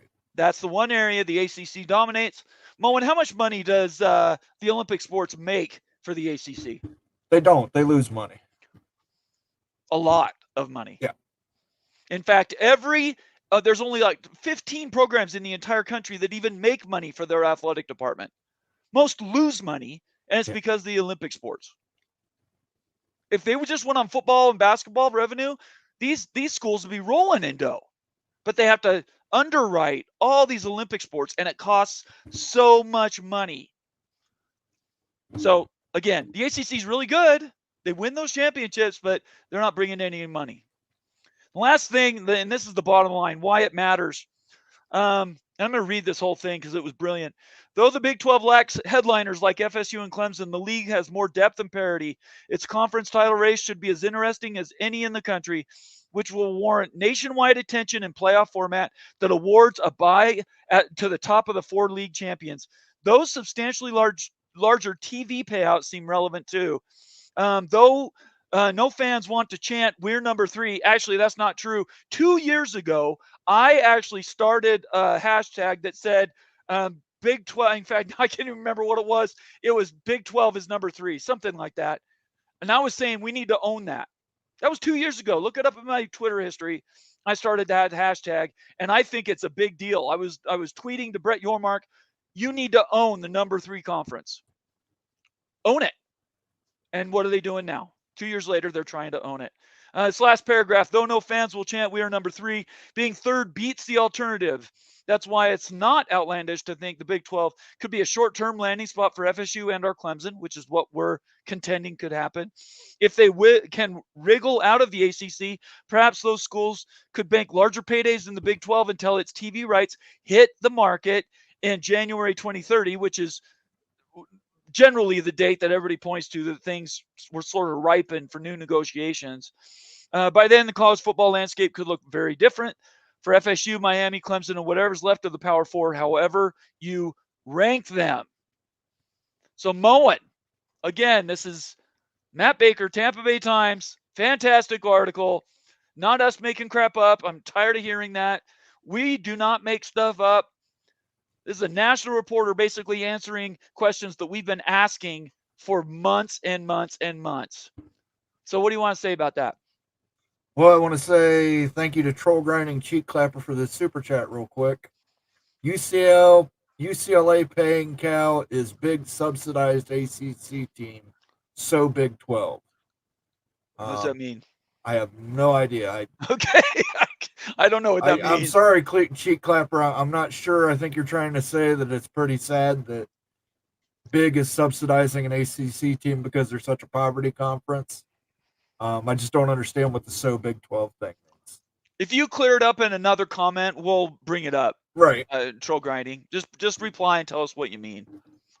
Look who's in the house. VC Knoll. Vince is in the house. Vince, I don't know if you want to talk. You probably are not excited to be talking right now, but I'm going to give you the link. I just realized I forgot to share it with you earlier. You missed his first one. What did he say? Here. What did he say? What did he Good say? evening, Big 12 brethren. Did he really? I can't believe he did. Okay, Vince here. Sorry, let me send Vince. Give me 1 second. I have to get a VC Knoll. I sent him a message. I'm like, dude, I'm a big believer in Florida State and Clemson. All right, there it is. Vince, join the show, please. I want to hear from you. Good evening. Look, Vince is one of the smartest guys around. He's the best one. I think maybe 1, 2, right at the top of all the social media stuff covering Florida State right now. And his show is fantastic. That's Garnet and Gold. He and Ryan run a fantastic show. He says, good evening, Big 12 brethren. That's tongue in cheek a little bit, but it is, he does recognize the reality that, you know, the Big 12 is hunting right now for sure. I got distracted before I saw Vince's thing. He says, don't read too much into my, yeah, I get that too. Let's see here. Yeah, there was another one I lost. I can't remember where it went. I was going to talk about, but Vince, it's great to see you. If you want to join the show, take the link. Ryan can join too, or instead, if you don't want to talk yourself. All right, let's get to some of these comments. We are way behind in comments. Before we start there, let me just put something out here. Yeah, please go. We're not saying they're joining the Big 12 guys. Never said that. Never said that. Florida State and Clemson could end up in the Big 10. Florida State and Clemson could end up in the SEC. Florida State and Clemson could be independent. Florida State and Clemson could stay in the ACC. We don't know. All we're reporting on is that Ross Dellenger has said there have been third-party talks. No, first party. I believe he said third party. When he came on the show, I asked him. I thought he said it was first. Did he misspeak? He misspoke because it was first party. That'd be torturous interference. Okay, I just want to make sure we're clear, because I asked him specifically what the difference was between the two. Okay, right. Or maybe that might even be my mistake. I thought I heard one and it was the other. Right. So, okay. The reporting is there's been third-party talks between Florida State and Clemson with the Big 12 as a potential landing spot. Okay. So nobody is saying they're definitely going to the Big 12. We're not saying circle a date on your calendar. We're just reporting that they've had third-party talks. Okay. Thanks for clearing that up. I appreciate that. I might have misspoken earlier in the show. If you take me out of context and say that I'm claiming one thing that's not the other, I apologize. That wasn't on purpose. I just thought I heard one thing and it was obviously wrong. No one's correcting me tonight. So here's the question we're asking right now. What's next for FSU Clemson versus the ACC and ESPN? And I would tag in there any school you care about. If you're an ACC fan, what does your school want to do? If you're a Pitt fan, what are you thinking right now? I don't think we have a lot of Pitt fans watching us. They're a lot like Utah fans. That's a little derogatory because you guys seem to want to ignore all signs around you. Utah ignored, and almost got left behind. So it's just, in my opinion, you got to be proactive. So if you're Pitt, if you're Virginia Tech, what are you doing right now? You're praying for a reconstituted ACC. Somebody leaked that story that we talked about, right? Let me go back to that. Let me go back to that link. Where did I put it here? Oh, there's Vince right there. I'll get back to that. Vince, how we doing, BC? Good to see you. Good evening, guys. I haven't talked to you guys in a while. How you doing? Yeah, well. that's been my fault. I'm sorry about that, Vince. No, we've all been doing other stuff. It's not like this is our full-time jobs. I know, right? I wish. That would be so That'd fun. be fun. That'd be fun, right? I felt like the last couple of days have been a full-time job. That's for sure. Right. Welcome to the party, hey? Yeah. All right. Today is crazy. So I've sent you messages, the empathetic Mhm. messages, exploratory messages, trying to get what you guys are feeling. And it's honestly, you guys as a fan base have been pretty bunkered the last couple days. Totally Mhm. reasonable. I totally understand why. Rather than immediately reacting and freaking out and blowing up the internet, you're taking some time to digest. You've seen now 2 days of Big 12 Media Days. You've heard Ross Dellenger, Matt Baker. I know you saw that article. Mhm. What are you thinking now today about where Florida State is at? I'm not thinking anything different at this point. Okay, can you tell everybody, remind everybody what that is? Okay, so my feeling for a long time now has been that Florida State University is destined for the Big Ten, and for a lot of reasons, not the least of which is the university has a very lofty goal, in terms of the academic side. So yes, the money's great. Don't get me wrong. Right. But Florida State has a dream to be aligned with like those kind of schools.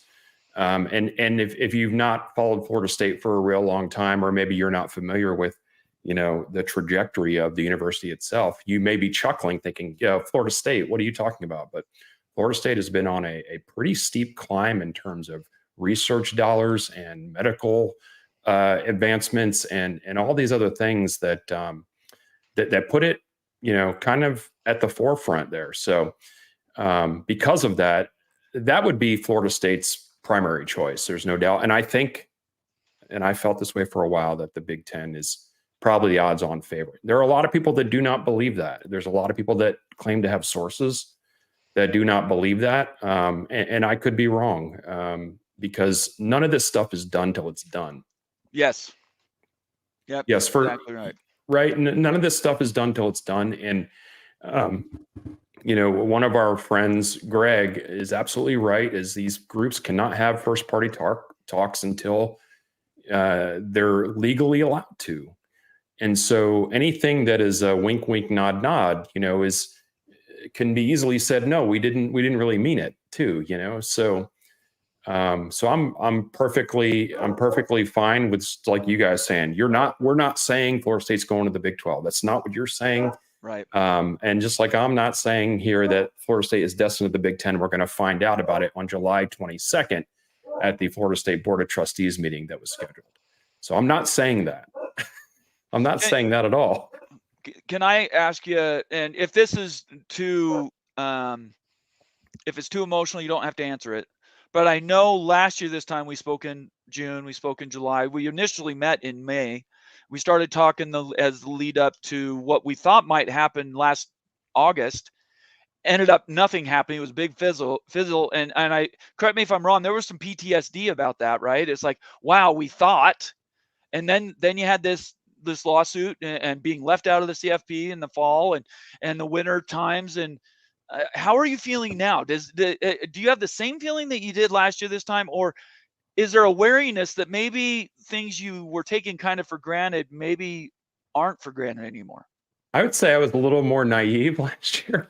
Okay. But as this last year has gone on, I've one of the monikers of our show is no inside info, no contacts. Right. It's kind of what we talk about. But right. Literally in the last year, both Ryan and I have built some relationships with some people that we trust, and we have some growing confidence that we are going to hear some kind of action before the football season starts. And I would say it's probably going to be again, this is me. I think it's going to happen before the end of this month. So, and what that is not, the end game, I think, that everybody's kind of looking for, which is, where is Florida State going to end up long term? I think if you're looking for that answer by the end of this month, could we get that? Sure. But I think what we're going to hear more than likely is that this is Florida State's, we're leaving kind of deal. And that will appease the masses for a little while, because we were expecting that last year, and Right. It didn't happen for various reasons, probably. But once the snub happened, there was no real reason to wait anymore. I think people were waiting more from a perception and relationship standpoint. And at that point, it's like, we're trying to hold something together, and maybe it's not really worth it. Moen, do you have a question? So what do you think will happen before the end of this month? Again, this is me. From the things that I've heard, is that I believe Florida State will make it known that that their affiliation with the ACC, it will be over. And the question is, even though they don't have a guaranteed place. Mm-hmm. Okay. Yeah. Whether that means next year or the following year, I don't know. Right. I don't know that. But the fact of the matter is that all these pieces are moving, and Florida State always wanted to be out in front and to be available when the pieces started moving. And so, that's one of the big deals, is that in the lawsuit is Florida State is basically saying, we don't even have the ability to know what our options are. Right. And that's not okay. In a free market society, that's not okay. Yeah. So, at this point, that's what I'm expecting. And like I said, I wouldn't be shocked if it didn't happen by the end of the month, but that's kind of the way I'm going on that. I was hoping to be just talking about like off-season and recruiting stuff right now, which Florida State has done really well. We've done well. We haven't gotten them all, but remember, everybody, you don't get them all. Right. No, I think Florida State's going to be good. Yeah. But that's that's the kind of way I'm leaning. Ryan's not here this evening, but Ryan would be more of the opinion that I think when we do hear something, it's going to be like an immediate, like, this is the last season. He's been on that train for a while, and he and I differ on that. I think there's probably going to be another season. So he's going back to the original filing in December, where they said this actually is retroactive to the previous year, so that you could get out the year after 24. Yeah, I think it's different. I think it's even different than that, though. Oh, I don't think Florida State cares about August 15th anymore. Oh, okay. All right. Okay. That's a date that we know is in the contract or whatever. Yeah. I just don't think they care about that date. Okay. All right. I mean, if it lines up legally, then fine, great. But ultimately, I think what's going to end up happening in the courts is none of the dates are really going to matter anyway, eventually. So, but that's, I think that's Ryan's take on it. And we'd love to have Ryan on the show again. I mean, you guys are just so busy. I hate bugging you to come not at all. onto my shows. You guys are always really busy. I was watching the show, and I'm like, let me see what they're talking about because of everything that happened today. Right. And I assumed it was, and I watched a little bit of Greg's show today too. So, yeah, he was on it.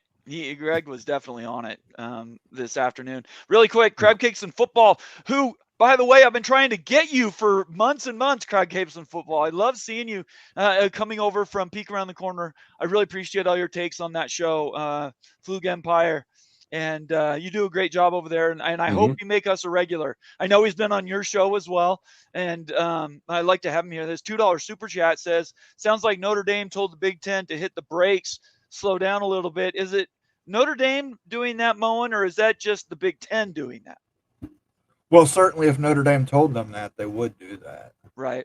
I don't know if that's the case or not, but if Notre Dame said, hey, we want you to put the brakes on a Florida State Clemson to explore North Carolina more or a Miami more, I don't think the Big Ten would not listen to that advice. Okay. All right. My next question for you, Vince. And again, any question I ask you that you don't want to answer, it's totally It's okay. fine. I'll say what I can. I'll say I what know, I know, I know. and what I can. Well, Vince, what do you think? What do you think about Notre Dame? Do you think Florida State would be blocked by Notre Dame, or do you think they have enough of a relationship with their time in the ACC to be accepted by a Notre Dame? I mean, I don't really have any vibes on the relationship between Florida State administration and Notre Dame. I've always been of the belief that Notre Dame is only in it for themselves. Oh, for sure. And Absolutely. And they do have a soft spot in their heart for a number of others, maybe one or two other schools, as you could see how they twisted the ACC into allowing some of their pet projects to join the league. But I don't, it's all about what they want. And so if blocking Florida, quote unquote, blocking Florida State gets them what they want, absolutely. Yeah. Right. If promoting North Carolina gets them what they want, then they will promote North Carolina. There is no we're all in this together from the Notre Dame standpoint. No. In fact, I don't think I've ever seen where they care about anybody but themselves. I can't remember one occasion where it was like, oh, Notre Dame's being self-effacing, being unselfish. Yeah. They've just never been that type.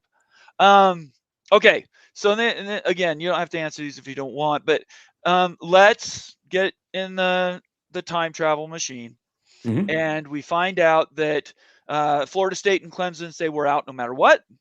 And the easiest way to do that is to know pretty much at least what your bottom would be. And we'll say the bottom is the Big 12. And we use the Big 12 as a landing place only for 4 to 5, 6 years at the most. What happens in Tallahassee the day that announcement comes down? There would be a lot of outcry for that, because the Florida State fan base is pretty much Big Ten or SEC. Right. And but I think for people that pay attention to at a deeper level, maybe could also understand that whatever happens, in the next year or so is not always going to be like the permanent landings. Oh, for sure. Absolutely not. Yeah. So, and there's a great deal of trust built up and currently with the leadership going on with the university. So it would be a tough pill to swallow. And it has nothing to do with, whether the Big 12 is good enough or not. It has nothing for me. Right. It's more about, what everybody's been conditioned to believe, and what we've heard was going to happen. So, right. But yeah, there would absolutely be, and of course on social media, all the rivals would love it. Right. They would just jump on the bandwagon and, sticking it to the Knoll fans, which is what makes college football so fun. Right. So, yeah, that's not the worst thing in the world. No, I mean, but, I saw some of the possibilities out there, and it's like, is the Big 12 really going to sell their soul to bring in Florida State and Clemson at a higher revenue than the rest of the schools, about a much higher revenue, and take loans to do it? That doesn't seem very smart to me, even if it is short term, because when you're talking about, equity funds or whatever, you're not making that return back that quickly. So I would be shocked. Well, you think. We don't know that to be true. It might be, if the deal is good enough, Yormark might be able to basically turn that into real cash immediately, depending on what the valuation went for the media Yeah. deal after. So, and the other things I've been reading is that in order for this to happen, the Big 12 institutions would have to agree to a longer grant of rights. People have been saying that, but again, there's no You requirement. don't know. Yeah, you don't know what the deal is going to No, you do not inquire. know. That's right. I don't believe Florida State would be willing to sign anything long term that was not, in the Power 2. I agree. So if you're trying to get Florida State for a year or two, and everybody knows that going into it, right? Then maybe, but I think your mark instead, Dellenger talked about Florida State and Clemson, but it's more about your mark saying, hey, there's room on the boat. Right. For these other schools. To me, that's more of what Big 12. I'm sorry, it's about. 12. It's a strategy that's worked, though. Oh, there's no doubt. Yeah. There's no doubt. Yeah. If Jim Phillips had half of the forward thinking that your mark has, we would not be in this predicament. No, you would not. I agree. Because the pieces are there for success. It's just been mismanaged and slow to act. Oh yeah, but let's think about that for a second, though. If you're ESPN, you're in no rush to hurry that along because you're making a lot more money off schools that are severely underpaid, right? The onus would be on the ACC to do something to change the dynamic. Yeah, I was fortunate enough to, refi my house at 2.875. Why would I upset the apple cart and go refinance again? Right. Yeah, I'm enjoying that percentage. Right. And there's ESPN is not going to bend over backwards to make Florida State and Clemson feel better. No. And do I expect them to? No, I do not expect them to do that. I think we need to. All of us have been conditioned with decades of preconditions that we assume our schools and brands are worth. Those are hard to let go from a self-identified fan of yourself, and then the perception from other people about your school.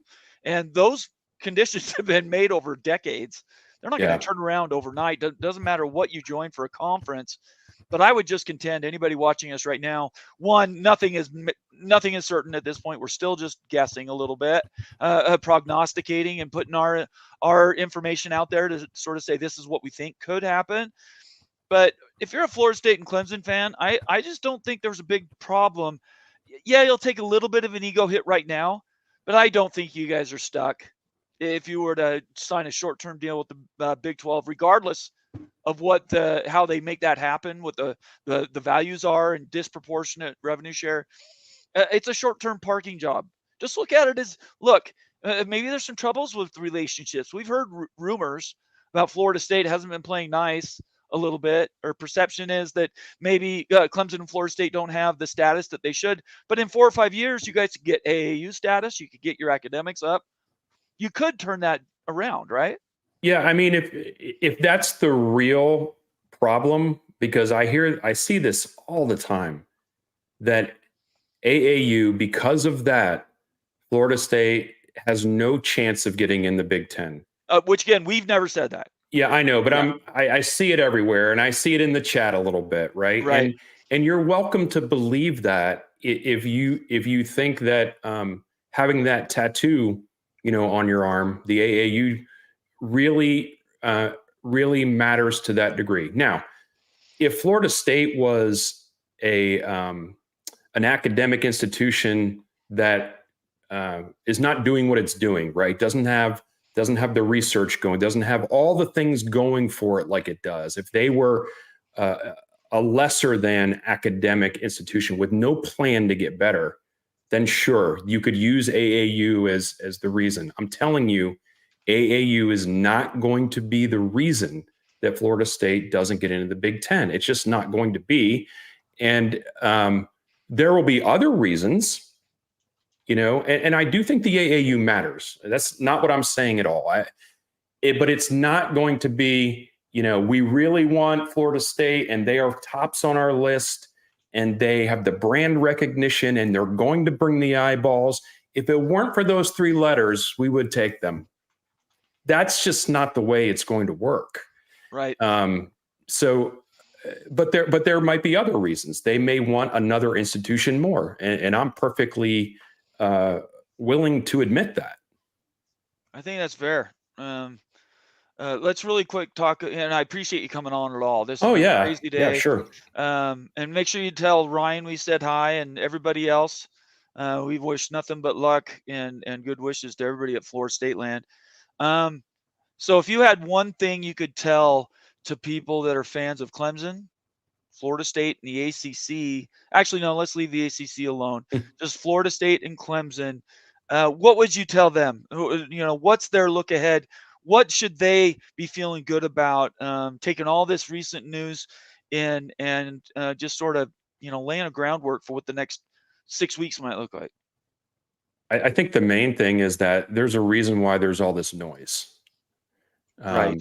All this noise is in the system for a reason. And I think that we're going to get a little bit of clarity. I had a friend of mine tweeted something on X a little bit ago and kind of compared, what's going on with, trying to figure out who you're going to take to the prom. And it's like, and then this person is the one you're going to take, but then they make you mad. And it's all this drama. Well, we're going to get a little, and that's to me, that's the chaos before the clarity. And there's going to be some clarity coming. Again, if it doesn't happen, you can call me out on it. I got it. I mean, some of this stuff is kind of brought up to the line, but for some reason it doesn't go over. And, right. And you never know what that thing is that may cause it not to happen. I'm not making those decisions. And, but I do think for the Clemson fans, the Florida State fans, I think we're going to get some step forward in terms of, clarity. And to me, that clarity means we're not just sitting around waiting for these lawsuits to get done. Right. Before Florida State and Clemson say, basically, we're done here.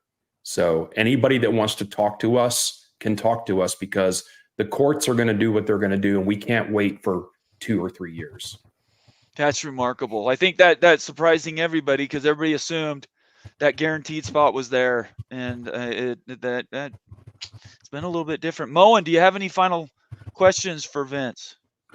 Yeah, Vince, if it meant taking a half share to get into the Big Ten or the SEC, do you think Florida State would do it? Let's see. Florida Big Ten is going to give out how much this coming season or next season? 90, I think, yeah. So, Florida State is, ACC, they're giving about $42 million a year. So, I mean, if you're saying, will Florida State take a half share for a year? I mean, if I was making a decision, I would say half share for the duration of the media contract, which is 4 to 6 years. The same deal that Oregon and Washington right. took. You'd get the additional $20 million loan. That's right. Because you would need to build the audio video. Do you guys have the audio video facility built for the ACC network already? Oh yeah. Okay, so it would just be the $10 million loan for travel.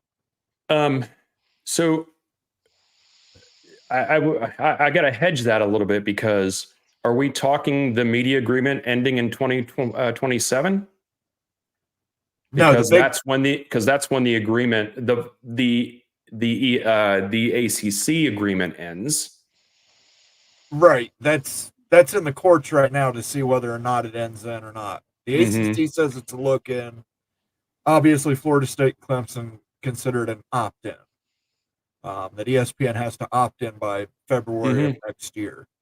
I'm saying if the Big Ten offered Florida State or Clemson, or even if the SEC only offered a half share, would that be more desirable to a Florida State to take a half share for a media contract? I don't think for 6 years, no. Okay. I don't think for 6 years. Now, if they came and said, hey, first 2 years, we'll go half, and then after that we'll go 3 quarters, right, and kind of ramp up that way, maybe. But I mean, what would be the difference? I mean, there'd be no difference there in Florida State staying where they are. Well, I think you'd secure yourself a spot in the Power. Yeah, that's what I would say. It's access. I mean, that's it's not the just money. similar to what Washington and Oregon Exactly. did. You're taking Yeah. that 60% to secure your spot. And you know, there are a lot smarter businessmen than me, a lot that know how the numbers add up and how these other revenue streams can make up that difference, and how in the end how the valuation goes. Much more smart than me. When, as a fan, when I look at it and go, you know, you're going to pay me half of what I'm worth for the next 6 years. That's kind of tough. That's kind of tough to stomach. My thing has been, I do believe what you're saying about Florida State and the values that you guys believe you're worth. I think that is definitely a thing. In my mind, this news coming out, leaking some of this information is a direct, this is just me now, this is a direct signal to the people in the administration at Clemson and Florida State that you're not going to get a full freight, and it's either you fall, and I'll use that word, to the Big 12, or you take half rate at the SEC or the Big 10. I could see that being the play, especially ESPN wanting to do that with 2 to 4 schools.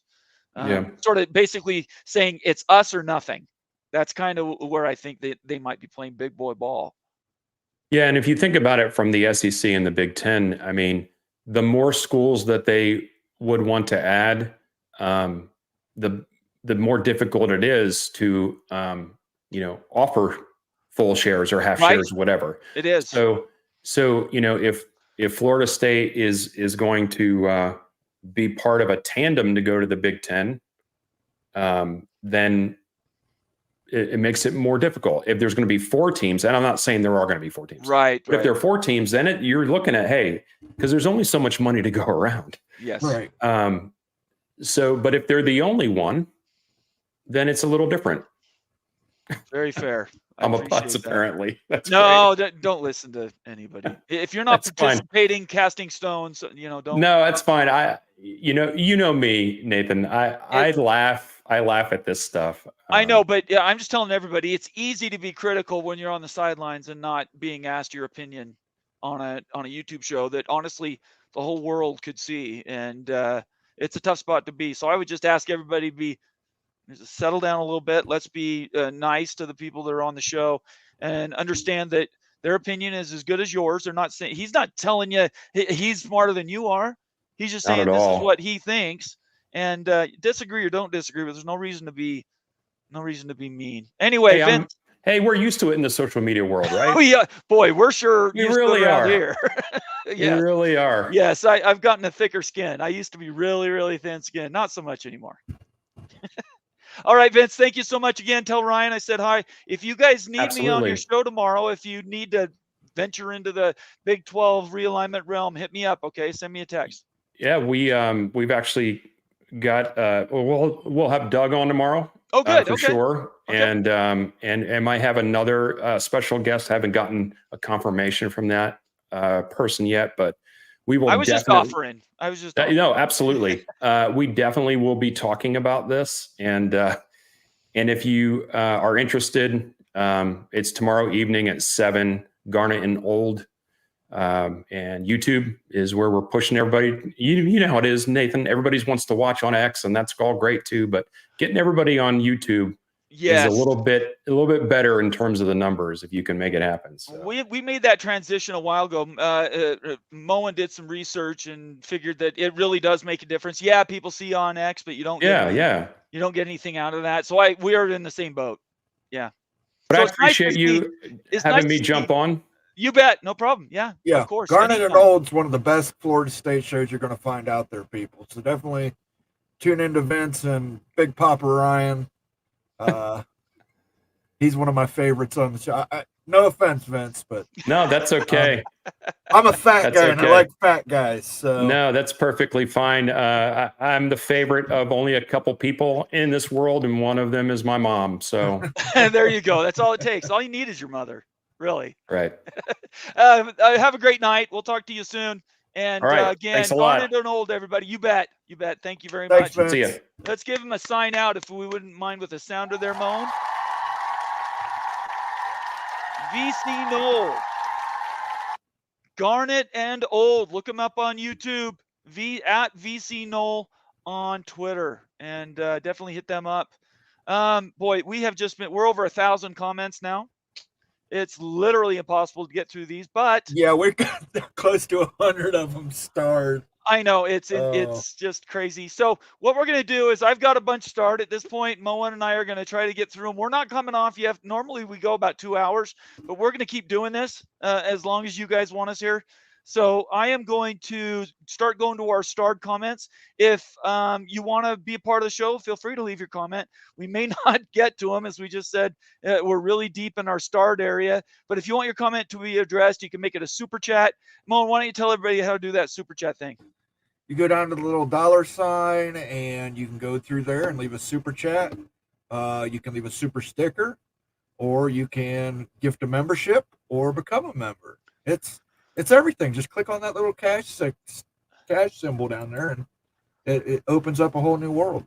Absolutely. And I will just really quick, since we're doing a reset 2 hours in, let me add to the stage what we do with our what memberships actually mean.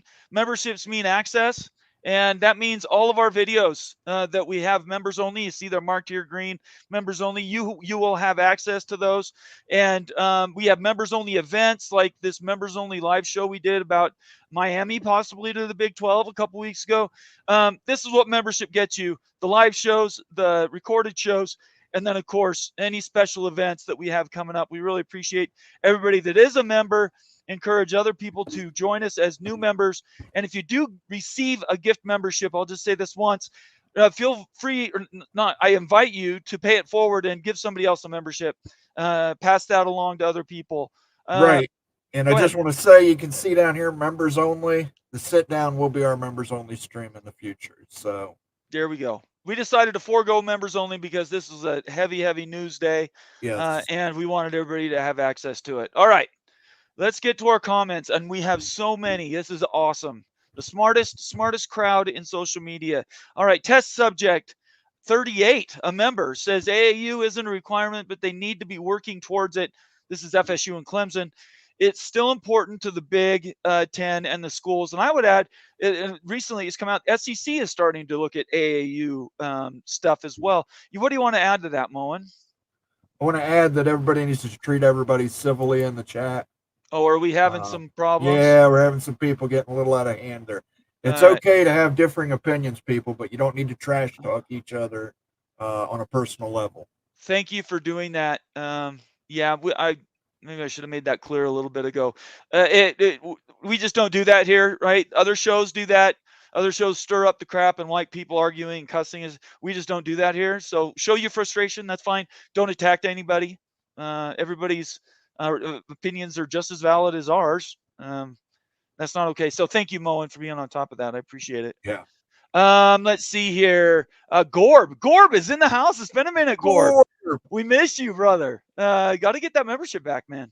I've always said that unequal revenue sharing is where conferences go to die. But in this world of NIL and all the other money being thrown around, maybe it's time to think of institutions as positions. I like the way that he's turned that around with the definition. What do you think? I agree with him. Because I think if you add, look, you're paying them unequal revenue share, but if they're raising your revenue by 40, what Big 12's at 31.7, if that raises it up to 44.6 for teams, are you really? I mean, obviously you still don't want to have Florida State making 60, but obviously if you're making 44.6, that's definitely gonna. I said this, I think 2 years ago is the first time I mentioned this. I think money is just a measurement. At this point, these schools have to manage their finances so complex. NIL, private donations, you have academic and educational not institution, what are they called? Endowments. that are to support these schools, to do these events and hold all these sports. In my opinion, money's just a measurement. It's like a bragging tool. Is it important? Yeah. But I think what we're talking about is P2 right now. It's P2 access and being treated like you're in the bigger club. And that's what we're talking about here. Go ahead, Mon. I just wanted to highlight this comment for Yeah, go ahead. Pandaro. Everybody love everybody. Jackie Moon. Everybody love everybody. I like that. That's good. Everybody love everybody. All right, let's move down the line here. Laura Weiss, good to see you, Laura. Thanks for being here tonight. Also a member, by the way. Texas Tech. All this fun to think about, but Gore being extended and unequal revenue sharing won't ever be agreed upon. I will ask you this question, Laura, and this is to everybody. If you have the choice to go unequal, but it raises the profile of your conference and potentially puts you in a position to really be not only the third best conference, but right at or near what, say, the SEC is making, maybe 10 million less, playing at a much higher level, but you were able to do that by sharing revenue disproportionately by bringing in bigger brands. In my opinion, as a BYU fan, as a Big 12 fan, I think that's better for the conference because it elevates the entire conference. I really don't care if Florida State makes more money. That's just a bragging point. Why the hell does that matter to me? All I care about is BYU, Utah, Texas Tech having access, being in that, it referred to in that perception area as being in that top instead of P2, B3. I think that perception thing is all I would care about. The money at this point, I know the Hateful Eight schools really focus on the money because they were dragged for so many years. But at this point, I think money is it's tangential. It's like a side story. Moen, you want to add anything to that? You want your schools to make more money. If you can bring in schools with an unequal revenue share, but it makes you more money, right? You have to take it. You need to have the money to spend for this $22 million because that's the cap that everybody's going to be running with, people. So you've got to do that if you want to be competitive in college football moving forward. Completely agree. Look what we got in the house. We have a Summit Hawk viewing station.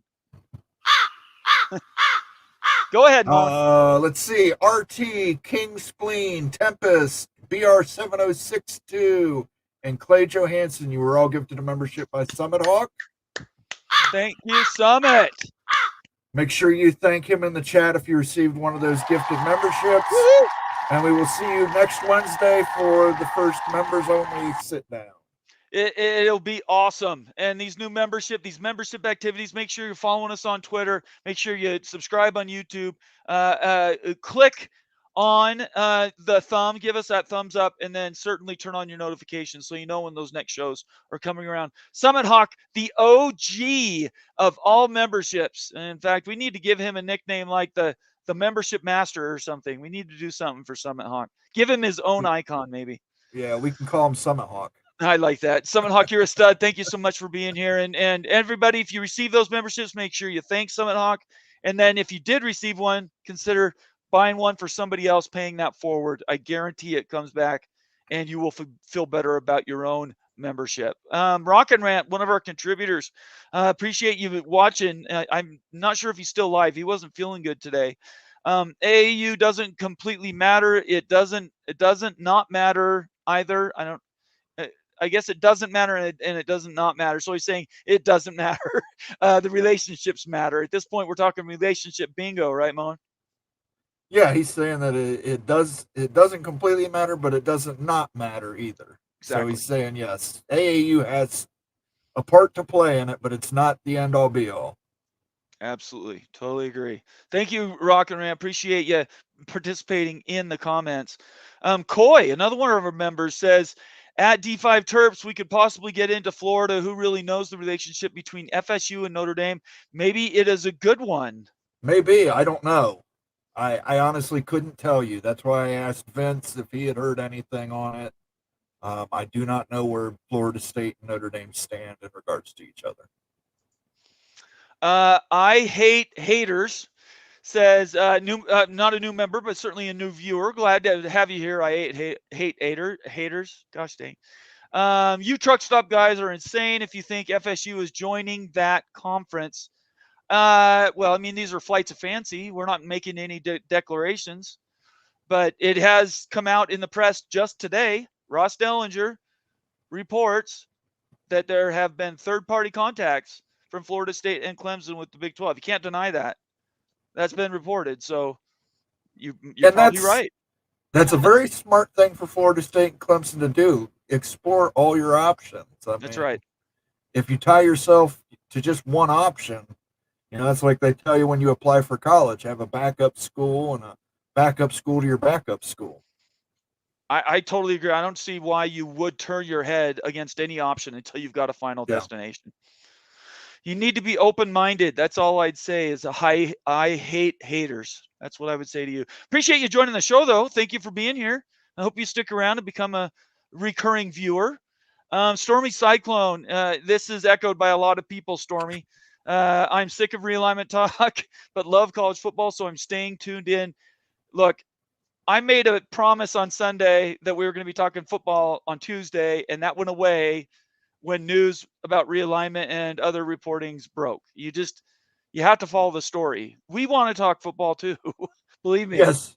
Trust me. I've got so many college football preview magazines and newsletters and everything that I've been digesting, and I just can't talk about any of it. It's really we have to cover what people want to cover. We'll get to football. Hopefully this all breaks down and we can start talking shortly here soon. But until this all burns out, I'm sorry. After August 15th, then we can just get back to normal, I hope. Well, I wouldn't even promise that anymore. What just Vince said. He doesn't even think the date matters. Joe Z. Good to have you here, Joe. That's the irony of the FSU fans trolling Canes fans for so long. Miami is the only chalk to get in the Big Ten. ESPN will outbid for UNC. Don't see a world where SEC doesn't eat first. So Joe Z is looking ahead and saying Miami's probably got that ticket to ride with the Big Ten, and then also says that the SEC is probably going to pick up Florida State, if I read that right. Well, yeah, I mean, if the SEC grabs Florida State, the Big Ten has no choice but to take Miami. Right. They've got to get into the Florida market. Right. Yeah, Joe, and I would just also say that the UNC thing, I wouldn't make any assumptions about UNC until we find out what's going to happen with North Carolina State. They're a twin, unless something changes in the state of North Carolina at the legislative level. Those schools are tied together. And that's where you lose me with the UNC. I do not see a world where the Big Ten takes North Carolina State. They won't. And it's hard for me to see. It's hard for me to see the SEC doing it. I think the SEC would do it. Right. At a reduced share. They're not giving them pro rata. Yeah, like $2. Okay. Well, if they forego money for 9 years like SMU, then yes, I see them joining the SEC.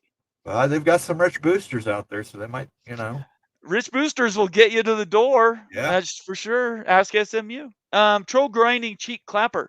The college football mafia meant that, and this is describing what his earlier statement was, his super chat, that with UCLA having to pay Cal for 3 years, and since they left Cal behind, it's basically the Big Ten money going directly to an ACC school, Cal, just a joke jab at Cal and the ACC. Yes, and they came out today with a scheduling agreement where UCLA and Cal are playing 4 games against each other. So that is even more Big Ten money flowing into ACC school coffers. But it's Cal, true. So it's not like they'll use it wisely. That's they'll do another true. $1 billion renovation on a stadium when nobody goes to the games. Justin, if you are still watching, Coos Corner, if you're still watching, I'm going to put the invitation to join the show. I didn't see that you were talking live. I missed you there, probably during Vince's interview. If you're still watching, Justin, take the link I just put there and join us for a few minutes. I want to hear what West Virginia people are thinking about all this news, because you guys are really tied to the history with the ACC. I'd really like to hear what that is. Brent Moretz says Virginia Tech won't get left out. The Big 12 would take them in a heartbeat. Virginia Tech had some interesting numbers according to Wild U. Yeah, if you want to go back, if you're a member or you're not a member yet, become a member and check out that Wild U University hokey horror, because Virginia Tech, their numbers aren't quite up there with some of the other candidates for the Big 12. which shocked all of us, by the way. Yes. We all thought Virginia Tech was like right behind, say, Yep. a Louisville or a Miami.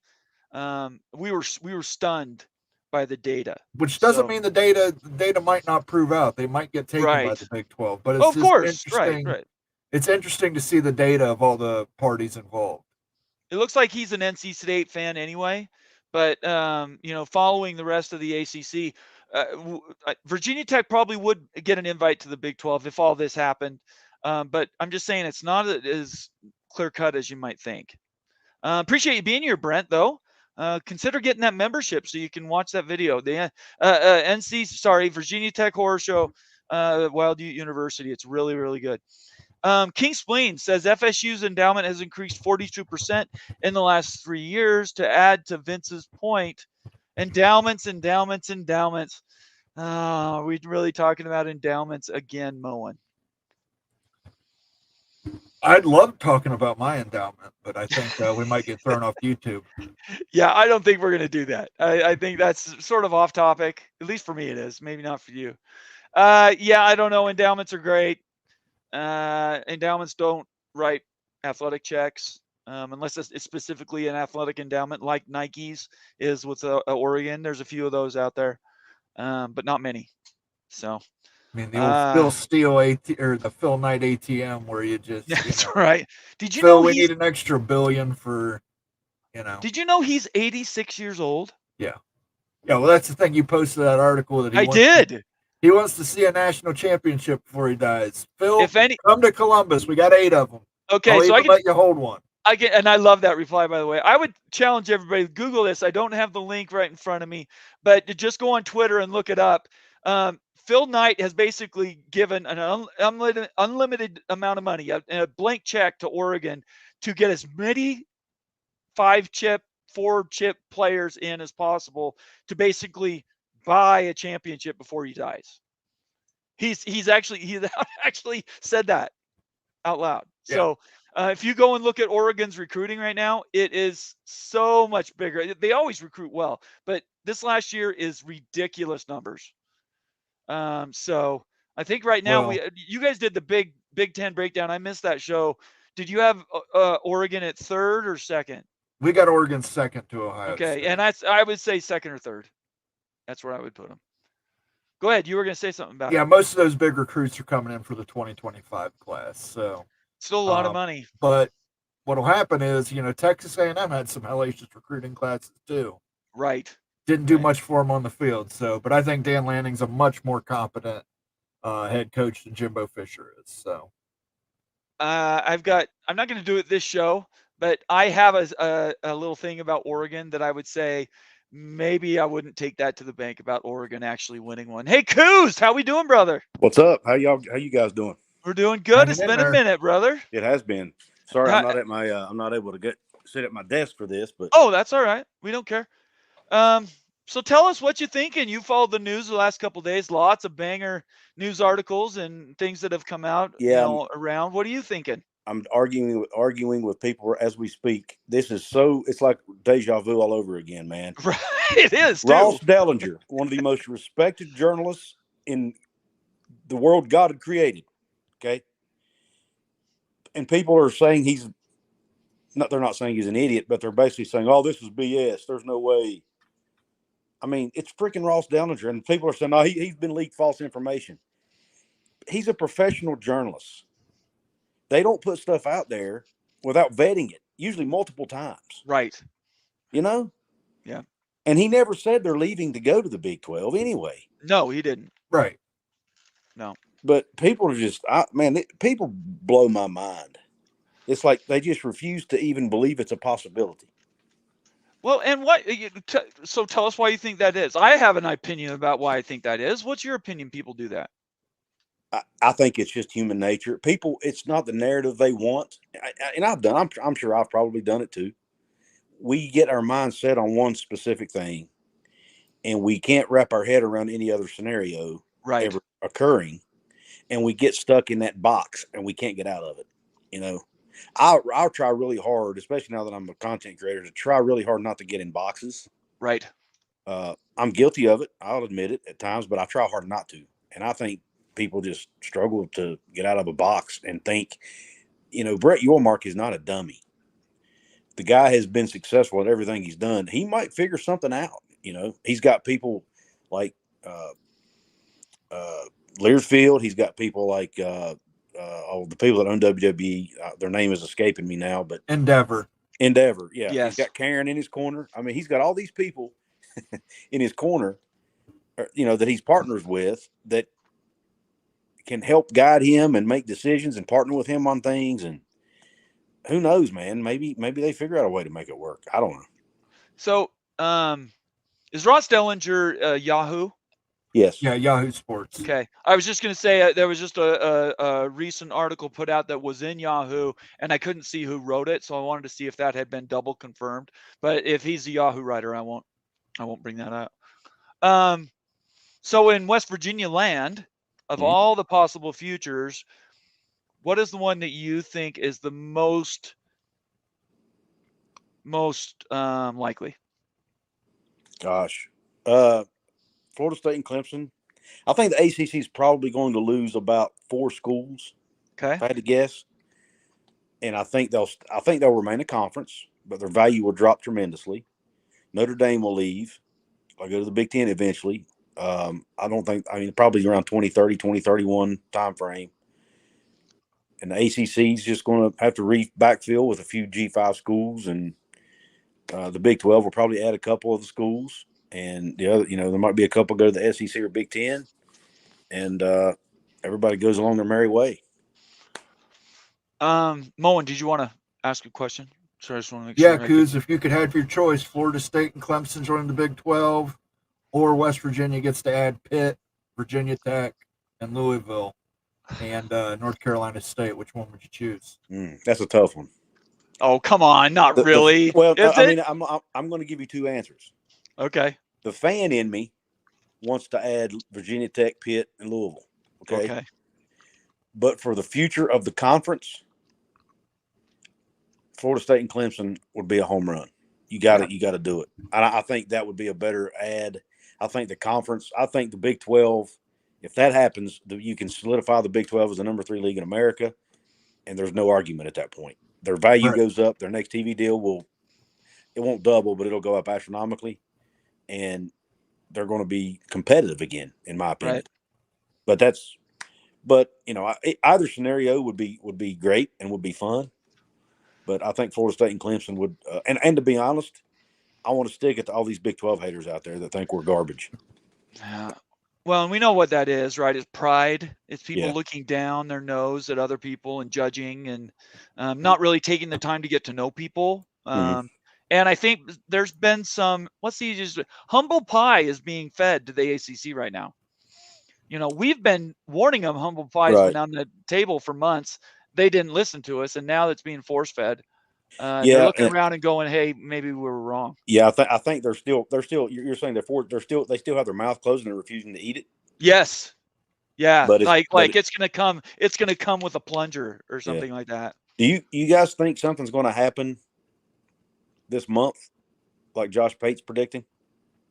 Moen? Some announcement. Here's my theory, Kuz. I think ESPN turns down the ACC option. Yeah. That's what I think is going to happen. Once that happens, it sets the gore at 2027. All these teams can start having first-party talks at that point. Do you think what are your – and I've tried to watch – I mean, obviously I can't watch all your shows. So what do you guys think is going to happen? Do y'all think the Big 12 has a shot at Florida State or Clemson, or do you think this is all just smoke and just, and it's just third-party talks that don't mean a lot? What do you guys think? I'll let you go first, Nate. Look, you and I met tracking the Pac-12 saga last spring. Right. And at that time, I was very open and clear and told everybody who would listen, there's no way Washington is staying in the Pac-12 without USC. Mm-hmm. And that, then in my head, I had dominoes falling. And that naturally meant that schools are going to be looking for homes. And the easiest ones to pick would be the four corners to the Big 12. I wasn't sure what was going to happen with Oregon State and Washington State. I thought they might have a home. But now that we know they got left behind, and we know that the ACC picked up basically the rump of the schools that were still out there to be had, in my opinion, is deja vu all over again. I think the ACC cannot survive as is once Florida State and Clemson are out. And I think before football is kicked off September 1st or whatever it is, I think we will know something, whether it's the Josh Pate thing or it's just they said they're out. The moment anything is official with those two schools in the conference, I think at that point it's a jailbreak and it's all bets are off. So in my opinion, I think the Big 12 is in a great position to pick up any number of schools, anywhere from two to 8 schools, depending on how hungry they are. I don't want them to get very many. I would prefer it was Florida State, Clemson, Louisville, and a fourth. And I'm not sure who that fourth would be. A lot of people say Pitt, Virginia Tech, North Carolina State, these other schools. But I would stay at 20. I wouldn't go any more than that. I don't think there's a reason to go more than that. Just adding schools is just bloat, because eventually that conference is going to shrink again. Now you're feeding schools that maybe aren't earning their keep, which we don't want to do. What if you add enough schools to form an entire eastern wing of the conference? Well, again, so that would work, right? You have 8 and 8, or 10 and 10, whatever that number is, right? Divided up in 3 divisions, or however you want to do it, and right. Know what I'm saying? I just think 24 is too many. In my opinion, 20 is already ungainly. I think 24 is too many. I tend to agree with you. I'm just trying to think if, as a West Virginia fan, it would be awesome to feel like I'm back in the old Big East again, Oh, sure. And I appreciate that. But we have to be thinking down the road. We have to be thinking decades down the road. But yet still be part of the Big 12. If that makes sense? Sure. But I think if we rent Florida State and Clemson, even for 4 or 5 years, the elevation that it does for the whole conference, right? Rising tide raises all boats. Mm-hmm. That's what I would go with. I would say, I don't care whatever the cost is to get them going, even if it's private equity money, because at the end of the day, the return is going to be almost automatically. Because I guarantee you, Brett Yormark's already had talks with Fox and ESPN. He already knows what the media value could jump to if those schools come. Probably, depending on a school, he has a whole whiteboard and a schematic figured out. If this school joins, this is what our value jumps to. And then he would know. He'd be able to tell somebody once he can have those first-party talks. Right. So, but I do believe something happens before the first football game kicks off. What about you, Moen? I think Florida State and Clemson end up in the SEC. Yeah, that's probably. I would say that too. Yeah. They're SEC teams, I think, through and through. Football brand. The academics aren't quite as high as they are in the Big Ten.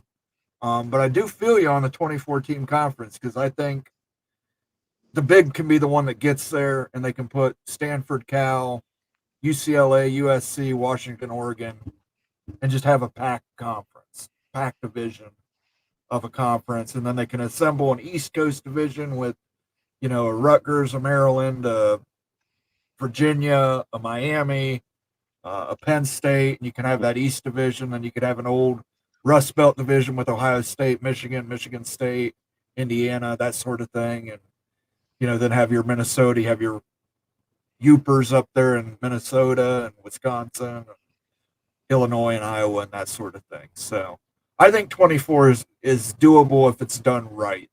It has to be done right, though.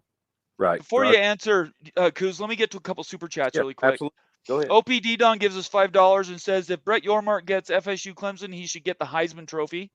I like that. That's good, OP. Thank you very much. And then Devil Frog, the OG Mafia member, says, how many AQ CFP payout percent does the Big 12 get with the addition of FSU and Clemson? That percentage goes up. We talked about that a little bit last night. We can talk about that right now. We think that number, right now they're at 15. I think they get somewhere to like 21. Maybe 22. What do you guys think about that? I think the Big 12's at they're at 15 right now. Or is it 15? Yeah. So I'd say they probably get up to around 22 to 23. Okay. So they would get credit for Clemson and Florida State. They do. Yes, it carries over with the team, not the conference. It's not the conference, it's the team. See, I didn't think that was the case, because I didn't think the Big 12 was getting credit for Cincinnati. Yeah, well, they did, but Cincinnati only had that one appearance. Yeah, I mean, they get credit for their appearance, though. Okay. Yeah. But Clemson and Florida State, somebody corrected me today, Clemson has, I believe, 6 or 7 appearances Mhm. in the college football playoff, and then Right. Florida State has 2 Right. with a national championship as well. Right. And that would mean also that the ACC that would then go down. So You guys think that's why your Mark wants this look in? I mean, I know absolutely. I know in general he's talking about he's saying he wants the Big 12 to be more competitive, and he thinks they can earn a higher percentage by then by getting more teams in. Right. But I think deep down, and again, this is just me thinking out loud. It's a theory. I think deep down maybe he's got this aggressive plan to get some really good brands in the conference. I mean, he might not. He might strike out trying it, but I think that's what he's trying to do. And he knows if he gets them in, he'll get credit for them, and then, boom, there's your look-in clause. Yeah, you can't hit a home run if you don't swing. Yeah, and he's been. I mean, he's made it obvious he's not afraid to swing. He's not going down with a bat on his shoulder. I can tell you that. The perfect situation for the Big 12 is they get Florida State, Clemson, Miami, and Louisville. Those are the top 4. And shut the door and don't bring on any other schools that could possibly lower the value. I would agree with that. I would be perfect. That would be perfect. But I think Miami, their thing with Georgia Tech, and they are AAU and an easier fit with the Big 10. Probably Miami's out, but I think the other 3 are shoe-ins.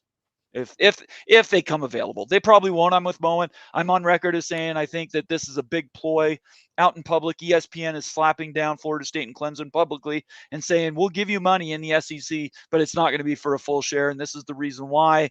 And here you go at a half share for 5 or 6 years. That I'm on the record saying that's what I think will happen. I also think there's a possibility, and again, this is a possibility just, from watching this thing from afar and reading the tea leaves. Right. The way Florida State's handling this thing is probably pissing off a lot of people. Moen? It is. And they might be burning some bridges by doing what they're doing right now. I think they are, but at the end of the day, they're a valuable brand. I don't think the SEC wants to let the Big 10 into Tallahassee and give up Alabama, Georgia, Louisiana recruiting territory. Troll grinding. Go ahead.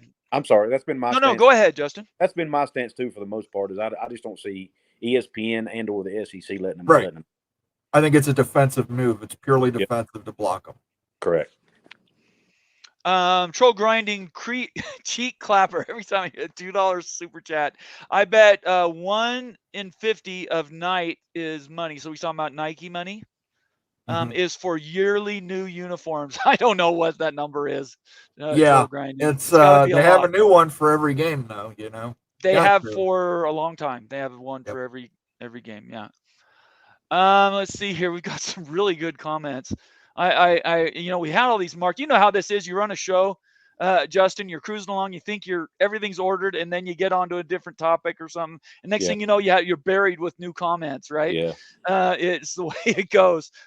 This is something from David DeJesus. By the way, David, welcome to the show. Be careful what you wish for. You may just get it. Is there a downside for the Big 12 doing this swing and possibly a miss? Is there any reason, Yormark? I can't see a downside to taking your shot. The only downside I could see is if the scenario you mentioned earlier, they come in for only 3 or 4 years and then leave. Right. I'm not sure. I mean, I understand the logic of high tides raise all boats, but I don't know. I mean, I don't. Yes, the Big 12 would have raised its value, but it would have done it because of 2 brands. And when they 2 leave, or more, right? Will their value drop again? Well, necessarily it would drop, but at the end of the day, what you're trying to do is the idea is to destroy the ACC. That's first. Get rid of that other power conference, so there's only a power 3. In my opinion, that has to open every meeting Brett Yormark holds. Is he needs to decimate the ACC by taking the best brands and saying we're the absolute 3rd best conference, and then build from there.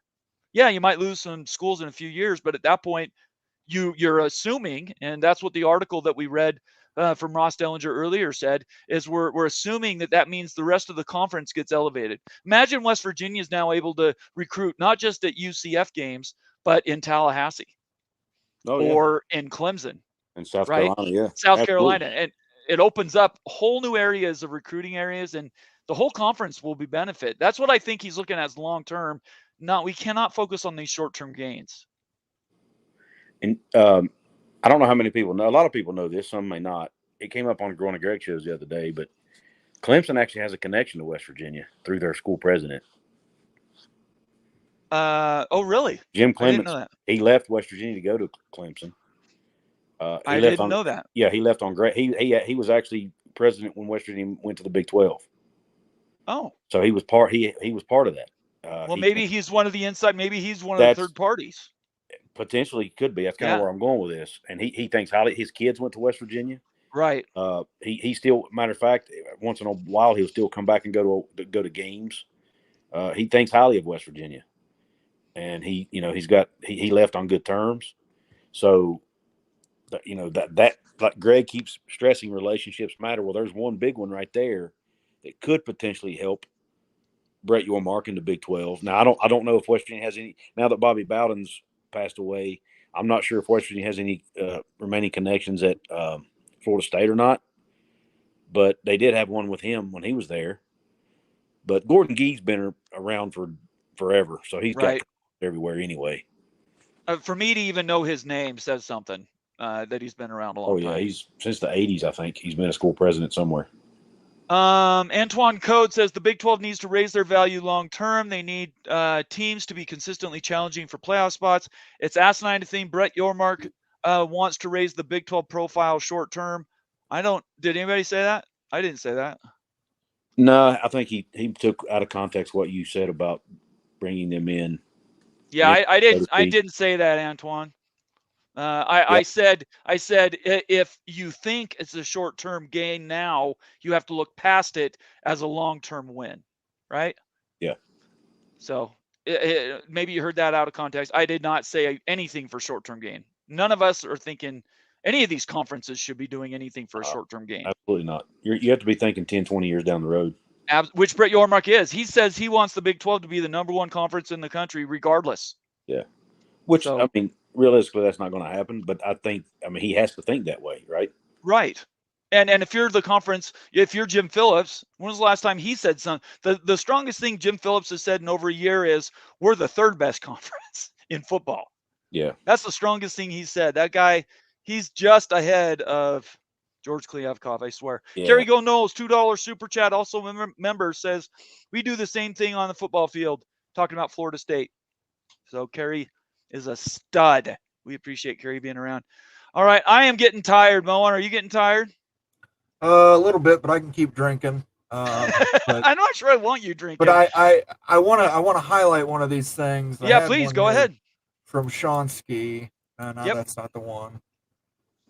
Here we go. Why go that big, Moan, just to say you're 24 teams? That's ridiculous. Why not just keep things the same and see how it plays out? If you're a traditionalist, the 24-team conference makes sense to you. You've got 4 regional divisions at that point. Yeah. You say, I've got the Pac-12 conference, which consists of Washington, Oregon, Cal, Stanford, USC, UCLA. I've got the ACC conference, which consists of Rutgers, Maryland, Virginia, Georgia Tech, Miami, Penn State. You've got the Rust Belt Conference that consists of Ohio State, Michigan State, Indiana, Purdue. I mean, from a traditionalist standpoint, the 24 team makes sense. I agree. Hey, I do have one. I want to ask you guys something. I've not heard anybody else talk about this. Okay. I tried to mention it in one of Greg's shows, and everybody's glossed over it. Did you all watch 365's interview with Sonny Dykes yesterday? No, I didn't. I did not see it. No. They were talking about the changes in college football. Now, Sonny, he may have just been using this. He may have just been speaking in generalities, but what he said was, he said, heck, we might only have, and I'm paraphrasing to a degree, he says, we may only have 3 power conferences by mid-October. Right, which is true. It's possible. And Craig said, wait, do you know something, or Smokey once said, do you know something we don't? Right. And he said, no, I'm just, then he kind of just, no, things. Oh. But we do have teams suing conferences, and we know that never turns out good for conferences. Yes. But the fact that he used mid-October to me was strange. Where did that come from? Did he just make that up on the fly? Well, that could be Or if does they're he really talking know settlement. If they're talking settlement, that settlement could pop in the middle of the season. But how would Sonny Dykes know anything about that? That's why I'm saying it may be nothing. It may have just been him throwing that out on a whim. Just the first month that came to his brain was October, right? I will say this, and I can't remember the reporter's name. I could look it up if you want the reference. But a couple weeks ago on 365, a Louisville TV guy, I think, somebody that covers them, was talking about realignment, and they asked him about Louisville's stats, status and everything.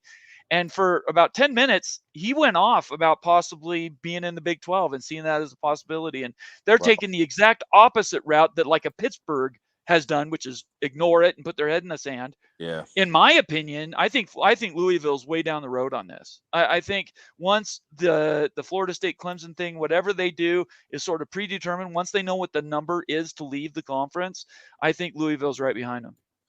Do you guys think dissolution is actually on the table or no? We talked about that earlier. Dissolution has just left me disillusioned. So. Yeah, I don't think there's too many holes to that story. Yeah. SMU being paired with Notre Dame. What? In my opinion, that's an SMU booster putting out to the world, hey, we're matched with Notre Dame because we're a private school.